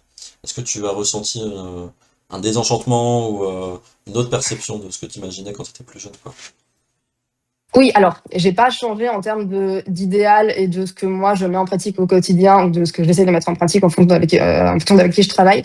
En revanche, bah si déjà, t'as la première désillusion, c'est le côté les places sont de plus en plus chères et que devenir journaliste, c'est pas aujourd'hui, c'est clairement pas donné à tout le monde et que c'est vraiment trié sur le tas, au hasard, etc. Et qu'aujourd'hui, c'est hyper compliqué. Enfin, je parle de liberté d'expression, de censure et tout. Aujourd'hui, c'est un peu une lutte quotidienne, mais là où ça n'a pas changé, c'est que ces personnes passionnées que je rencontrais à l'époque quand j'étais plus jeune, elles sont toujours là et qu'en fait, il nous reste toujours, et ça c'est hyper important, il nous reste toujours des espaces où on peut la mettre en œuvre, cette liberté. C'est-à-dire que même là où tu as l'impression que qu'on peut plus rien dire, etc., que c'est hyper... Enfin, tu vois, quand t'as un backlash écologie, féministe et tout, Mm, bah, en fait, il y a toujours des espaces où on peut parler de ça, y compris dans les médias mainstream, en fait. mm. Et c'est là où c'est hyper important d'investir ces espaces. Carrément. Et du coup, ça m'amène à une autre question. Du coup, bon, c'est ton livre. Donc, ton livre qui s'appelle Les Enfants de l'Apocalypse, où tu parles. C'était comment dire, dans un reportage documentaire euh, sur un écolieu. Ouais. Et en fait, bon, tu voulais parler en fait des initiatives qui se rapprochent plutôt de voilà des dynamiques altermondialistes en construisant une autre société plus écologique parce que tu es spécialisé basé là-dessus. Mm. Et en fait, il s'avère que tu tombes enceinte alors que c'était quelque chose que tu n'avais pas forcément prévu. Et avec de multiples réflexions, les semaines passant, tu décides finalement, tu voulais mettre en place une IVG. Tu n'y as pas été Mm. la veille du rendez-vous, tu as décidé de garder ton enfant et il y avait tout, enfin toi tu as beaucoup été dans des dynamiques écologiques donc à ne pas vouloir faire d'enfants et à être entouré de gens qui disent que dans un monde en effondrement écologique, en réchauffement climatique et l'empreinte carbone que c'est aussi d'avoir des enfants, etc. C'est pas un choix qu'on veut, notamment même avec des dynamiques de fascisation de la société et tout, c'est un peu compliqué quoi. Et en fait, tu décides, bah ouais, tu veux cet enfant, ça te met en joie, tu as envie de construire ta vie autour de ça. Est-ce que tu peux nous parler en fait du nouveau rapport au monde, à toi-même et à l'écologie que tu as développé à travers ce livre en quelques minutes si tu peux. Non. Oui, bah en fait, c'est un peu ce que tu disais. Alors, c'est même pas que c'était pas prévu, c'est que j'avais décidé que j'aurais pas d'enfant parce que le monde dans lequel on évoluait me faisait trop peur. Alors, il y avait la situation climatique qui était hyper importante, mais il y avait tout ce qu'il y a autour aussi. Et de toute manière, tout est lié. Donc, voilà, de manière générale, le contexte me donnait pas envie d'avoir un enfant. J'avais l'impression que ce serait un crime de mettre un enfant au monde à ce moment-là. Et donc, je tombe enceinte. Et effectivement, comme tu dis, je décide de faire une IVG. Et ce qu'il faut savoir, c'est qu'à ce moment-là, j'étais en reportage sur un écolieu donc un gros désert médical, et j'appelle pour prendre rendez-vous pour une IVG, et on me dit ok, c'est dans 6 semaines. Et en fait, c'est vraiment hyper spécial d'être enceinte pendant 6 semaines. Donc 6 semaines, c'est quand même 1 mois et demi. Tu sens ton corps qui change, tu sens qu'il y a quelque chose qui bouge. Puis moi, je voulais cet enfant. Enfin, j'avais décidé d'y renoncer pour toutes les raisons que je viens d'évoquer. Mais en fait, si j'écoutais mon cœur, j'avais terriblement envie d'avoir cet enfant. Et au bout de 6 semaines, t'es là. Tu sais, tu lui parles la nuit, tu le sens. Enfin ouais, tu sens qu'il est là, quoi. Enfin, c'était hyper bizarre. Et je me sentais plus du tout alignée avec le choix que je faisais. Et en fait, c'était marrant parce que dans le parcours pour une IVG, t'es suivi par une psy. Et la psy, elle me disait, bah, il faut que vous réussissiez à vous faire le chemin de quand vous passez la porte du bloc opératoire. Et moi, j'arrivais pas du tout à faire ça. C'est-à-dire que vraiment, mon esprit se fermait. Voilà. Du coup, j'ai décidé de pas faire cette IVG. Aussi parce que justement, parce que tu me demandes mon lien avec l'écologie, le rapport au monde et tout, mais parce qu'à ce moment-là, comme j'étais en reportage sur un écolieu, j'étais entourée de personnes qui étaient hyper engagées, hyper dans la lutte, hyper investies et tout, et qui avaient des enfants en fait. Et du coup, il y avait un truc un peu contradictoire de me dire, bah, je crois pas dans le monde dans lequel on vit, du coup, je fais pas un enfant, mais en même temps, je documente ces personnes qui, elles, sont dans la joie, tu sais, on dit souvent lutter dans la joie. En fait, c'était exactement ce qu'elle faisait, qui du coup avait des enfants. Et je me disais, c'est un truc un peu contradictoire aussi qui se fait dans ton esprit. Donc j'ai décidé de garder cet enfant, mais en me disant, en fait, j'ai trop de questions et il y a plein de choses qui vont pas dans le monde. Et je suis sûre qu'il y a plein d'autres familles qui se posent la question ou qui se sont posé la question à un moment donné. Et donc, effectivement, j'avais envie de les rencontrer pour montrer à d'autres personnes ce qu'il était possible de faire et pour me le prouver à moi aussi, je pense. Et ce qui m'a marqué, c'est que toutes les personnes que j'ai rencontrées, donc j'ai rencontré des personnes qui vivent sur des ZAD ou sur des écolieux ou qui vivent plus dans le système en ville, mais qui révolutionnent le système de l'intérieur et tout. Et c'est toutes des personnes qui avaient un, voire plusieurs enfants. Et quand à chaque fois, je leur posais la question de mais ça te fait pas peur sur le monde dans lequel on vit d'avoir des enfants et tout. Et elles me disaient ben non, en fait, ça voudrait dire que si je décide de pas avoir d'enfants uniquement à cause de ce qui se passe dans le monde, ça veut dire que ce pourquoi je lutte, bah en fait, j'y crois pas vraiment, enfin, je crois pas trop à ce que je fais. Et ça m'a pas mal marqué. Et je crois qu'aujourd'hui, c'est un peu ça qui m'anime aussi, c'est que j'ai toujours été hyper impliquée dans plein de luttes différentes depuis très jeune. Mais ça prend une autre dimension quand tu te réveilles à côté d'une enfant qui va avoir 4 ans tous les matins. Et que tu sais qu'en fait, le monde, il faut qu'on soit plusieurs à le porter aussi pour son avenir à elle et pour tous ses copains. Et pour qu'en fait, elle ait accès à quelque chose de peut-être plus beau que ce à quoi nous, on a accès aujourd'hui. Enfin, lui montrer que plein de choses sont possibles, que on peut changer la trajectoire de ce qu'on vit actuellement. Et c'est trop beau, en fait, de vivre avec ça, avec son enfant. Alors, je te dirais pas que je suis devenue... Enfin, il y a plein de médias. C'est marrant parce que souvent, on me dit, oui, les médias, vous déformez tout ce qu'on dit. Moi, j'avais pas l'impression d'être comme ça, mais je m'en suis rendu compte quand moi, j'ai réalisé des interviews avec certains médias qui ont déformé un peu ce que je disais. Et par exemple, il y a pas mal de médias qui titraient mes interviews oui, pour Charlotte Meyer, faire un enfant dans un monde en crise est une lueur d'espoir. Je suis waouh, attendez, Ah ouais, c'est chaud. je mes yeux, chose pareille. Enfin, pour moi, faire un enfant, c'est pas une lueur d'espoir. Ce qui va me donner de l'espoir, c'est plutôt tout le projet collectif, et j'insiste sur collectif, qu'on va mettre autour. C'est-à-dire souvent, on dit qu'il faut tout un village pour élever un enfant. C'est un truc qu'on a beaucoup perdu en Occident. Mais dans des systèmes, par exemple, des écoliers, ou même là, dans le petit village où j'habite, dans le Verdon, on n'a pas le choix d'être solidaire.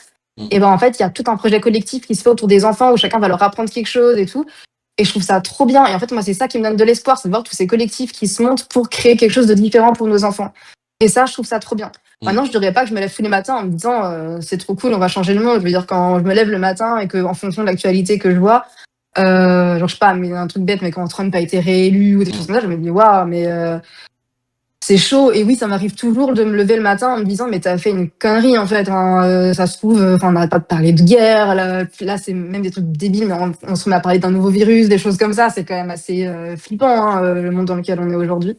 Donc je dirais jamais que tout va bien et que tout est tout rose tous les jours, surtout avec le métier que je fais où c'est un peu en montagne russe, tu vois, un jour tu fais un papier solution, le lendemain tu fais un reportage sur un truc un peu plus glauque et tout.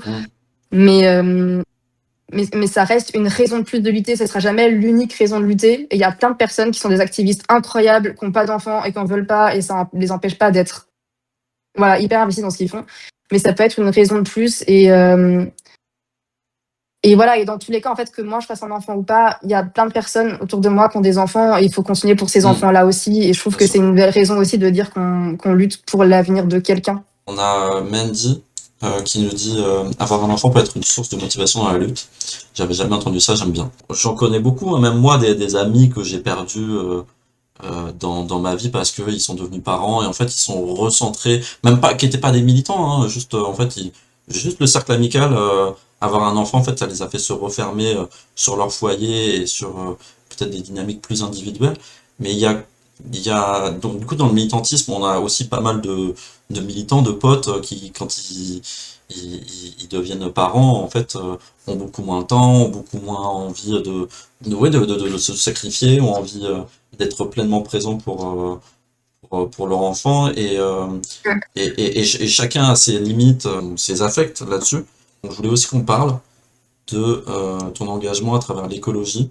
Parce que Mm. autant autour de ton livre, tu as fait beaucoup d'interviews, beaucoup de grands Ouais. entretiens que les gens peuvent aller voir. Et je voulais apporter un peu une plus-value à ta présence. Parce que moi, j'ai été politisé par l'écologie. J'ai commencé le militantisme par la désobéissance civile. J'ai été chez Mm. Extinction Rebellion. J'ai fait des actions. J'ai pas, j'ai pas, comment dire, renversé total, tu vois, mais bon, des petits trucs anti-pub, des campagnes anti-Amazon, etc.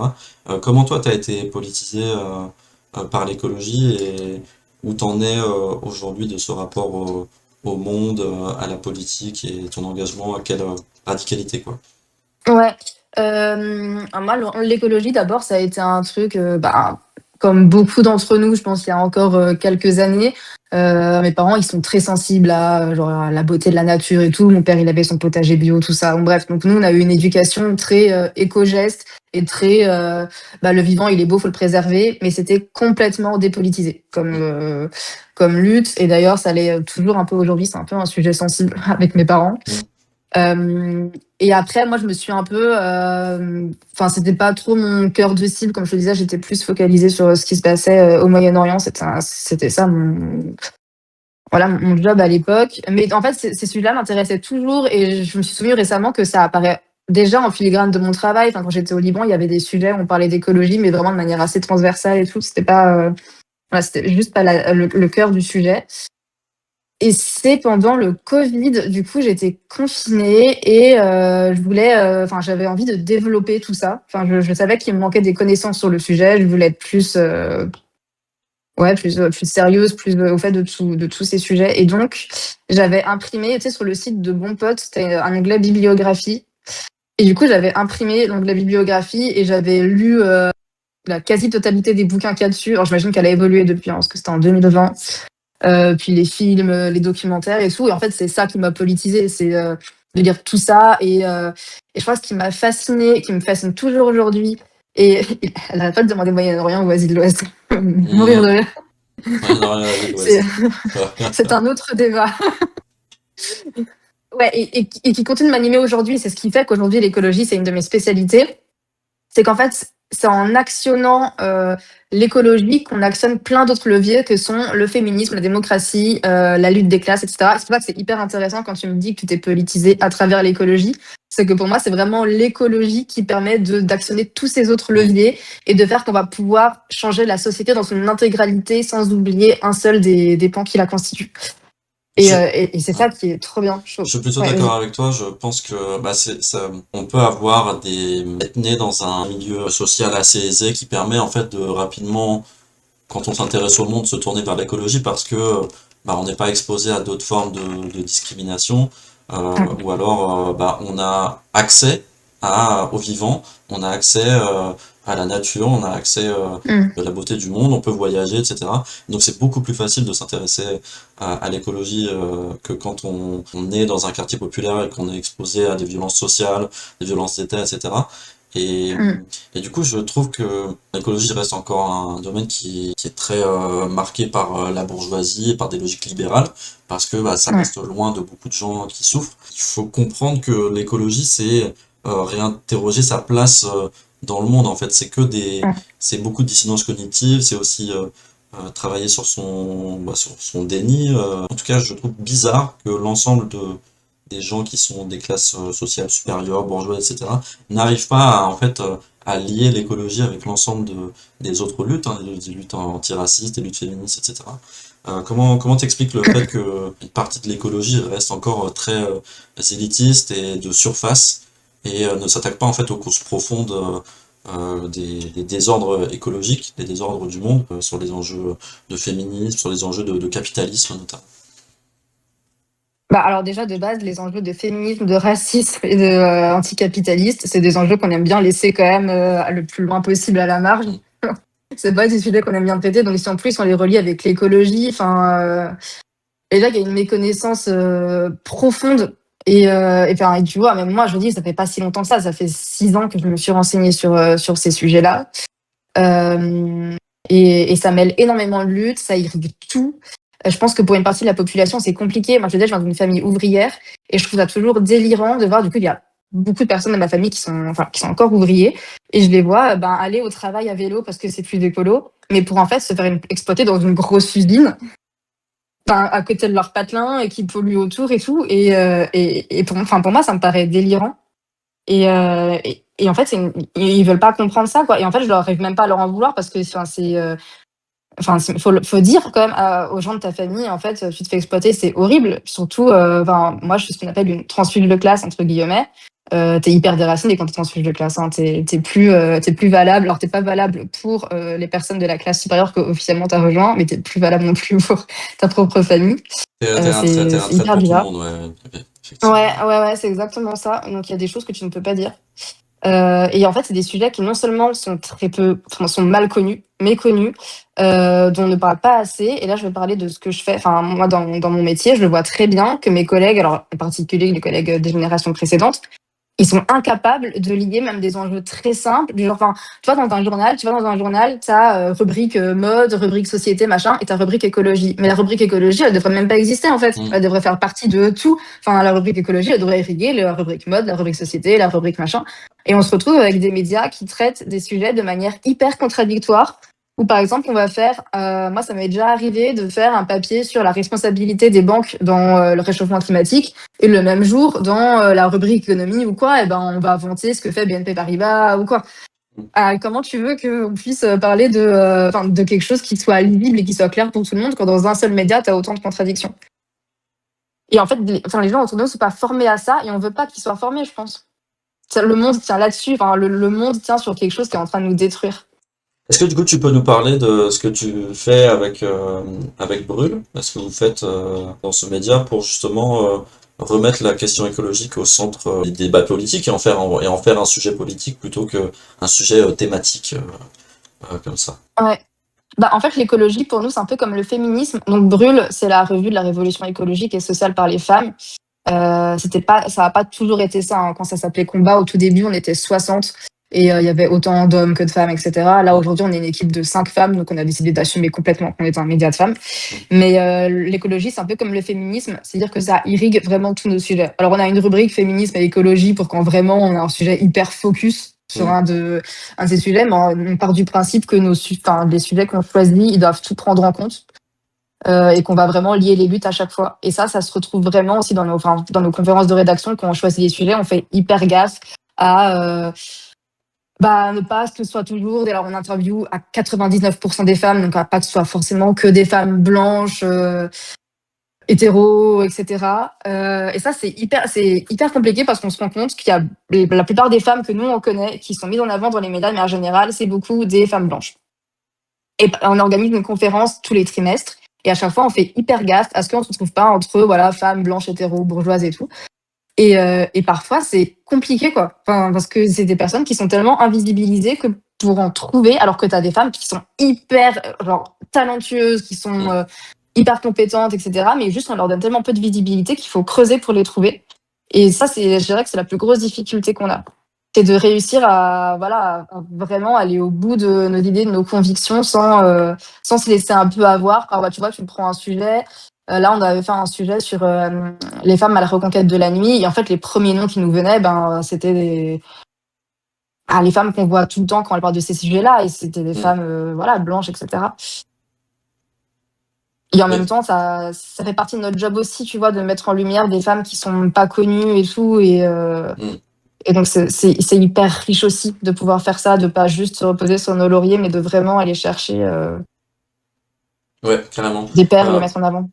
J'avais envie de te poser la question justement, comment se goupille le travail, comment vous vous organisez, qu'est-ce que vous avez envie de mettre en avant en priorité? Est-ce que tu peux nous parler de qu'est-ce que c'est que dans un média de femmes sur des sujets sociaux, écologiques, on va dire c'est comme ça quoi.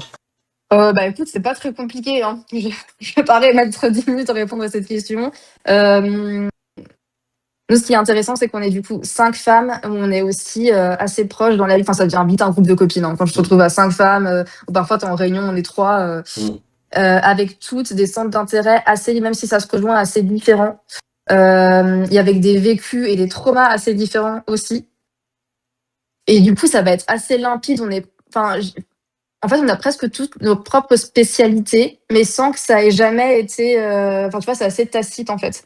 Genre, on a une de nos journalistes qui va beaucoup parler de questions liées à l'inceste, etc. Une qui va parler plus de handicap, une plus de liens avec les animaux et tout. Il n'y a pas trop de stratégie. Je crois on est toutes assez jeunes et tout. On arrive toutes à lire des choses différentes, à avoir à connaître aussi des personnes différentes. Là, par exemple, quand on parlait des femmes à la reconquête de la nuit, on a Jeanne qui nous commence à nous parler de plein de chanteuses et tout, que moi je connaissais absolument pas, et qui parlait beaucoup, enfin, qui mêlait beaucoup lutte féministe, antiraciste et tout. Donc non, je sais pas, c'est hyper fluide. trop bien. Pour l'instant, on a de la chance. Et est-ce que vous laissez aussi les initiatives, les envies, comment vous mettez en place justement, enfin vous laissez les initiatives se former? Est-ce que l'esprit de groupe, c'est aussi important dans un média, de la culture de travail en groupe, Ouais. la confiance et tout?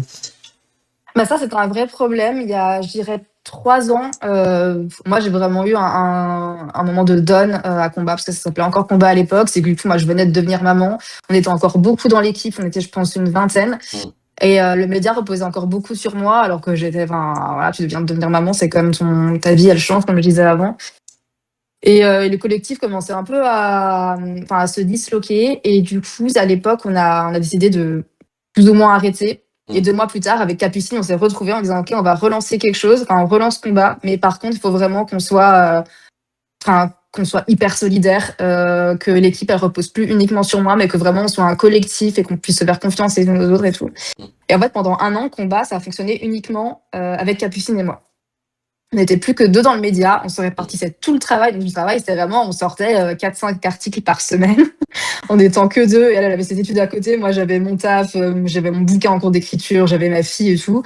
La trésorerie, la com, c'était un travail énorme qu'on faisait Mm. que à 2. Mais en fait, ça nous a permis déjà de nous devenir tellement proches qu'on savait que on se ferait pas de mal, y compris dans le travail. Tu vois, qu'on allait jamais se laisser tomber à ce niveau-là, qu'on soutiendrait et tout. Et après, on a commencé à ouvrir à d'autres personnes. Donc là, on est 5 aujourd'hui. Et en fait, ça marche super bien parce que déjà, il y a cet esprit d'équipe, ce truc qui fait qu'on n'est pas comme. Je crois que c'est aussi l'avantage de ne pas avoir un média où on peut se salarier, parce que du coup, on est toutes bénévoles. Mm. Comme Et un que t'as peu pas chaud, la hein, d'ailleurs. pression. Ah bah voilà, on sait. T'as pas la pression salariale, la pression comme si c'était un travail. C'est qu'on sait qu'on fait ça toutes les 5 parce qu'on en a besoin, parce que ça nous passionne, parce que ça a du sens pour nous, parce qu'il y a une équipe qu'on a envie enfin, on a envie de rester avec cette équipe-là, qui est un peu une safe place, hein. Pour nous, Mm. Bru, c'est vraiment, on se confie les unes les autres. Qu'on vit dans l'intime, ça peut devenir aussi un sujet politique qu'on va traiter dans nos colonnes et tout. Donc c'est vraiment, ça fait partie de notre vie au quotidien. Mm. On a un groupe Telegram, mais je pense qu'on parle de toute la journée, hein. Vraiment, c'est où on met un peu tout dedans. Et aujourd'hui, on est beaucoup plus solide en termes d'équipe. Et on avait besoin, je pense, de cette réorganisation-là. Et ouais, ça fait qu'aujourd'hui, on se fait une réunion toutes les 2 semaines, en gros, et puis on se répartit tout. Et on fait hyper gaffe à ce que tout ne repose pas sur une seule ou sur 2 personnes, et vraiment d'être soudés, quoi. Trop bien. Bah écoute, ça permet aussi de nous d'avoir un retour d'expérience sur ce qui se passe dans d'autres médias, dans des médias en plus qui sont bénévoles, hein, qui sont bénévoles.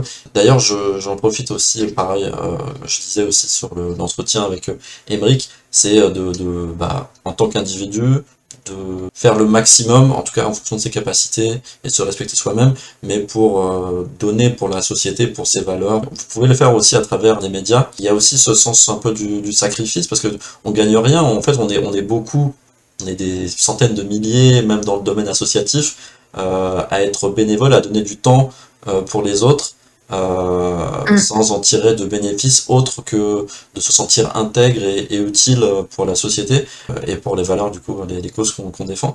Quel rapport tu as un peu au sacrifice militant,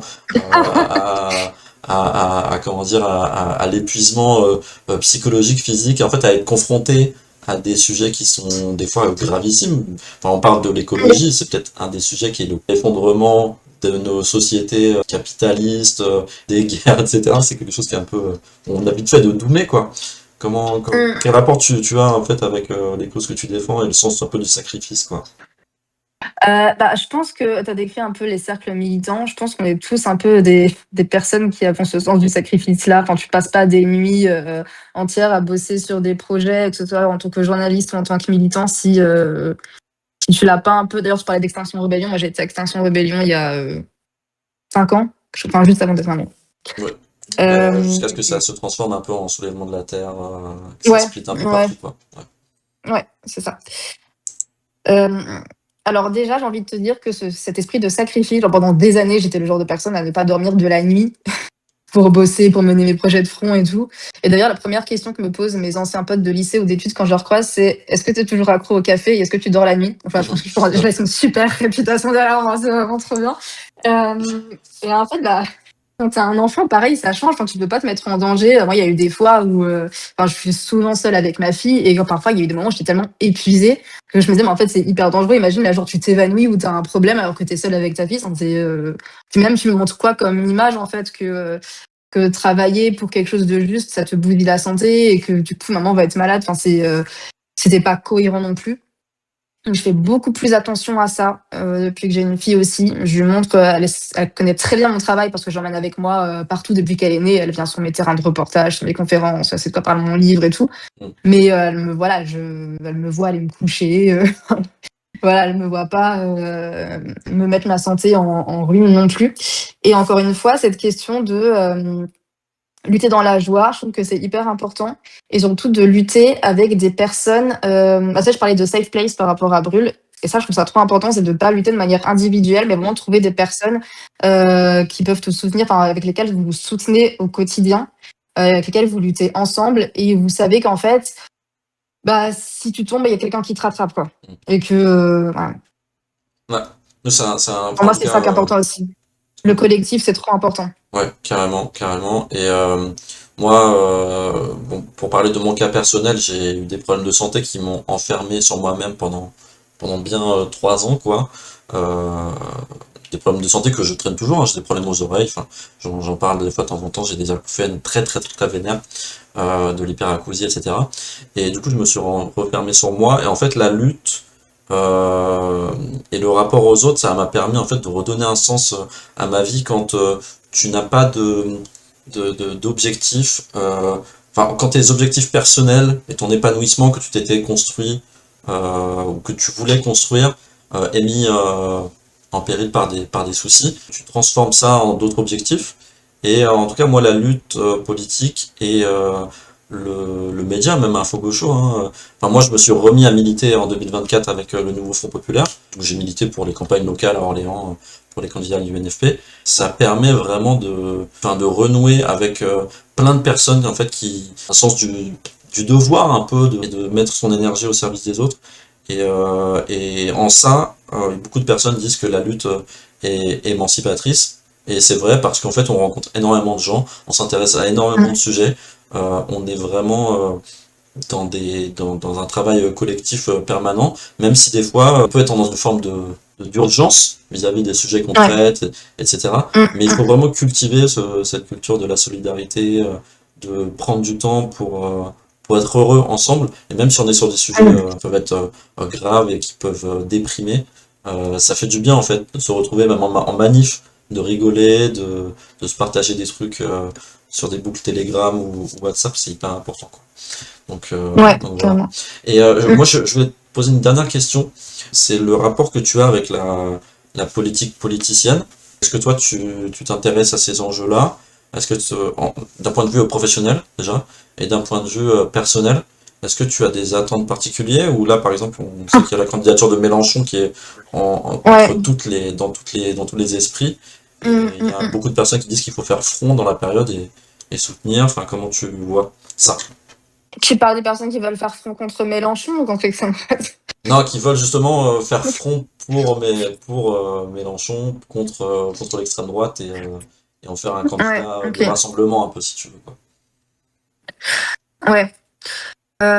Écoute, moi, je suis un peu dans une période de déprime totale par Hmm. rapport à la politique. Bon, genre, si tu me dis que toi, non, ce serait bizarre, quoi. Mais Ça a été compliqué, surtout avec le génocide en Palestine et la séquence sur l'antifascisme avec le décès de Quentin Devant sur les antifascistes, ouais, c'était ouais, compliqué, ouais. quoi. Non, mais il y a tout en ce moment qui est terrible. Et moi, j'ai même du mal, en fait, avec tout ce qui se passe aujourd'hui, que ça, bah, par exemple, moi, j'ai commencé ma carrière au Liban et j'ai un peu le cœur qui est fixé là-bas en Hmm, ce moment quand je vois les horreurs qui se passent. Et j'ai même du mal à réaliser que les présidentielles, c'est dans moins d'1 an, hmm, hmm, en fait. hmm. Je sais pas, j'ai l'impression qu'il y a tellement de choses qui nous tombent dessus et que là, on va à nouveau rentrer dans une période de guignol, en fait. Tu vois, on va avoir exactement les mêmes têtes qu'il y a 5 ans, qui vont faire leur blabla hyper hypocrite en cravate et tout. Et en fait, ça me gonfle déjà. Vraiment, cette présidentielle, elle me gonfle déjà parce que enfin, t'as toujours l'impression que les dés sont déjà pipés de toute manière. Donc oui, là, je suis pas dedans en ce moment. Je suis préoccupée par beaucoup trop de choses qui sont en dehors de ces présidentielles. Mais bien sûr qu'on va s'y intéresser. Pour ce que tu me disais par rapport à Mélenchon, ça me paraît évident que faire front contre l'extrême droite, ça va rester important, en Hmm. fait. Enfin, ouais, je vais avoir beaucoup de discours qui disent que mais c'est bon, l'extrême droite, elle passera pas, etc. Et que ni Mélenchon, ni l'extrême droite et tout, mais je crois qu'on n'a toujours pas pris conscience de ce que c'est que l'extrême droite Hmm. et des vraies racines de l'extrême droite. Et moi, je reste convaincue que Mélenchon, il est loin d'être le candidat parfait, idéal, Hmm. clairement. Par contre, si au deuxième tour, c'est Mélenchon-Bardella, bah, je me poserai pas trop la question. Hmm. Voilà. On a la réponse. On va isoler ce truc et regarder, elle a donné son avis sur la politique, etc. Non, je rigole, je rigole. Le traquenard, tu sais. Ouais, de fou. On a une question quand même de Mandy. Alors attends, parce il a envoyé plusieurs messages. Et il a dit toujours pas de milliardaire à Brûle pour financer le. Vous voulez pas appeler Bah Mathieu non. Pigas pour- Non. Non, non. Bon, après, si un milliardaire est intéressé, je lui demanderai juste son CV avant, quoi. Ouais, ouais, effectivement. Ok. Du coup, question de Mandy. À quoi il ressemble le monde idéal pour toi? Essaie de Bah, décrire c'est un marrant peu parce ce que... que tu. Peut-être en partant du Verdon, ou Ouais. peut-être Ah ah, le Verdon. ce que tu veux voir comme communauté Ouais. et s'étendre en fait à l'échelle internationale, quoi. Bah, tu vois, avant, tu me disais, tu me parlais de réussir à être heureux ensemble. Et je crois que c'est un peu le cas ici dans le Verdon, c'est-à-dire que on est un peu coupé du monde ici. La première gare, elle est à Et 2 du heures coup, de j'en route. profite pour dire que j'ai passé un an dans le Verdon, donc c'est un endroit assez singulier et magique qu'il faut découvrir, quoi. Ouais, et en fait, y vivre au quotidien, c'est autre chose que y aller en. Voilà, il y a beaucoup de personnes qui connaissent le Verdon pour les vacances. Mais c'est vraiment un endroit où bah, il y a beaucoup de monde l'été, et puis l'hiver, il y a plus grand monde, il y a la plupart des services publics qui ferment et tout. Et du coup, on est obligé de se serrer les coudes, voilà, de bosser ensemble pour que ça reste vivant par rapport à, je sais pas, la garde des enfants, par exemple, s'il faut aller chercher un colis, parfois, ben, quelqu'un qui va en ville va dire est-ce que je vous ramène vos colis si vous avez des colis. Enfin, vraiment, c'est limite un écolieu en fait hein, dans sa manière de fonctionner. Par contre, c'est très dépolitisé. Les luttes, c'est pas trop le sujet. Mm. Et je crois que bizarrement, un vrai monde idéal, ça ressemblerait à ça, dans le sens où ce serait des endroits où on peut marcher pieds nus, où par exemple, nous, les voitures, elles ont pas le droit de rentrer dans le centre. Mm. Et ma fille, elle est pieds nus tout le temps, quoi. Elle court dans la rue, elle va se baigner dans le Verdon, même en hiver, parce que genre, apparemment, elle a pas d'épiderme. Enfin, c'est un truc de fou. Exceptionnel, ouais. Ouais, elle rentre, tu sais, tu peux limite elle l'envoyer, elle va avoir 4 ans, elle va limite à la boulangerie toute seule. Enfin, c'est tellement, enfin, la vie est vraiment très belle ici. Moi, tout ce qui me dérange, c'est le fait que ce soit pas trop dépolitisé, alors qu'il y a trop d'enjeux encore politiques, écologiques et tout, dont je voudrais parler ici. Mais je pense que dans le monde idéal, en fait, cette politique-là, ces luttes-là, elles seraient tellement moins urgentes, Mm. pas urgentes, que ce serait pas grave qu'on n'en parle pas. Mm. Et limite, quand tu es ici, moi, il y a beaucoup de personnes ici qui me disent bah non, moi, l'actualité, je suis pas trop, regarde où on vit. Il y a un côté tellement apaisant, tellement tu te laisses porter juste par la beauté de la nature, par les gens, par le quotidien qui est très doux. Et moi, parfois, j'ai vraiment cette dissonance où, voilà, ici, c'est très doux et tout, mais moi, j'ai des, voilà, comme tu dis, ces luttes qui sont hyper urgentes à mener, qui pèsent, en fait, dans mon corps. Mm. Et je voudrais bien qu'elles soient plus là, pas parce que je n'y pense plus, mais parce qu'il n'y a plus besoin d'y penser, tu vois? Je comprends, ouais, ouais, ouais. Le jour où on sera débarrassé de nos pensées parasites pour se centrer sur soi, en fait, hein. En fait, Ouais, carrément. l'émancipation, c'est aussi avoir des désirs individuels, j'ai l'impression. En tout cas, pour les gens qui militent ou qui ont envie enfin, Ouais, qui c'est se ça. bougent toute la journée, la finalité, en fait, c'est, on aimerait bien ne pas avoir à lutter. Si on Oui, pouvait grave. éviter d'aller en manif ou de faire des milliers d'articles ou de reportages sur des sujets, ce serait pas mal. Ouais. Mandy dit My Dream aller dans le Verdon. Mais Pas mec, on ira dans le Verdon ensemble, t'inquiète pas, on se fait une petite session. On ira à Castellane, on ira à Moutier-Sainte-Marie, etc. Qu'est-ce que je voulais dire? Oui, j'avais quand même une question pour toi. Est-ce que tu as un dernier mot d'espoir pour continuer la lutte, pour motiver les troupes, tel le média révolutionnaire que tu représentes? Ouais, bah, je sais pas, je voudrais vraiment insister sur le côté qu'il faut investir les endroits où on a l'impression que la lutte est déjà perdue. Mm. Moi, la Comme raison à pour laquelle je Orléans. travaille toujours, voilà, la raison pour laquelle je travaille toujours avec des médias mainstream, c'est aussi pour pas rester dans ma niche uniquement avec des médias indépendants qui parlent à un public déjà convaincu et tout, parce que j'ai l'impression que, Ah, ok, ça nous fait je du voulais te parler, bien je voulais te et parler de tout ça, oui, effectivement. Ton rapport aux médias mainstream, vu que tu avais fait une grosse expérience. Désolé, pardon.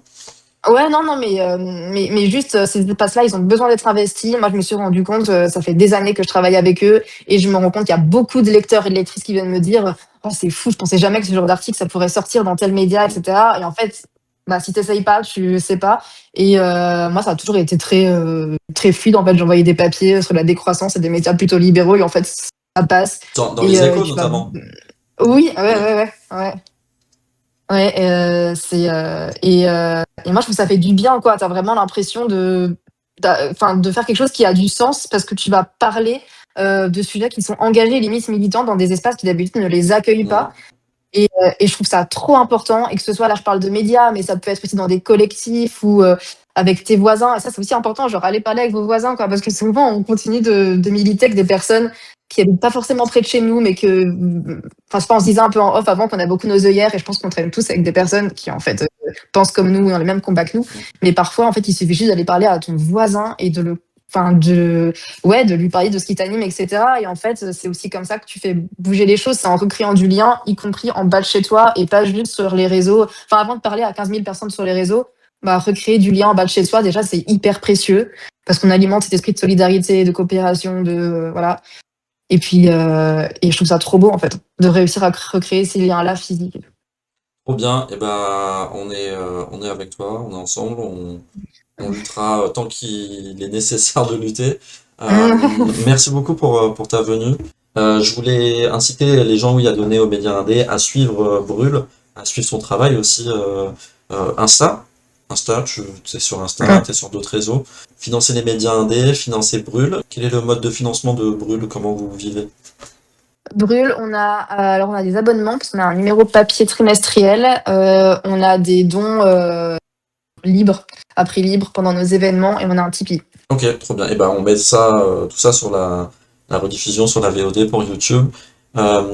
Et merci beaucoup. J'espère qu'on aura l'occasion de se revoir et refaire des streams. Tu peux repasser en stream quand tu veux. Merci. Tu voulais dire un truc, Merci pardon? beaucoup à toi. Je te disais, on se fera un stream avec toute l'équipe quand vous serez en voyage dans le Verdon.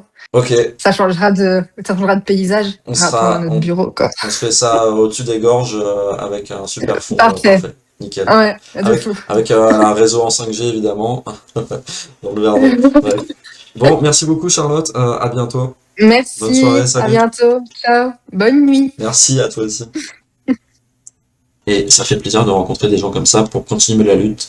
Il y a vraiment des gens qui sont essentiels. Une personne comme Nicolas Framont aussi, c'est quelqu'un qui est pourtant très demandé, très connu, mais qui prend le temps en fait de remplir les gens de bienveillance et d'empathie et d'attention. comme Charlotte aussi, donc ça fait très très plaisir. Voilà, du coup, j'en profite aussi, Tipeee pour Info Gaucho, pour financer un média ni de droite ni de droite. Bon, bah, c'était cool. Super stream comme d'hab. On est 12. Ah bah 12, bah c'est trop bien. C'est trop bien en vrai. Merci tout le monde. Désolé, j'ai pas beaucoup demandé de participation. Animer le chat, j'ai pas forcément regardé tous les messages non plus. Oui, lâchez un follow. Et d'ailleurs, je sais pas, il y a des gens qui sont sur mon follow, et je n'ai pas reçu les alertes que j'avais pourtant mis en place avec Streamlab. Donc pour tous les gens qui sont abonnés, je n'ai pas vu. Je suis désolé. Je suis désolé. Et du coup, ouais, lâchez un follow si vous avez kiffé. Voilà, je sais plus quoi dire. Je suis très content de ces interviews. Bravo Cabo Officiel pour ces échanges enrichissants et à la baguette marxiste pour la gestion du chat. Effectivement, belle équipe. Merci Mandy, merci pour tout. On va envoyer tout le monde chez Lex qui nous avait fait un petit coucou la dernière fois. Merci beaucoup tout le monde et à bientôt. Allez, ciao tout le monde.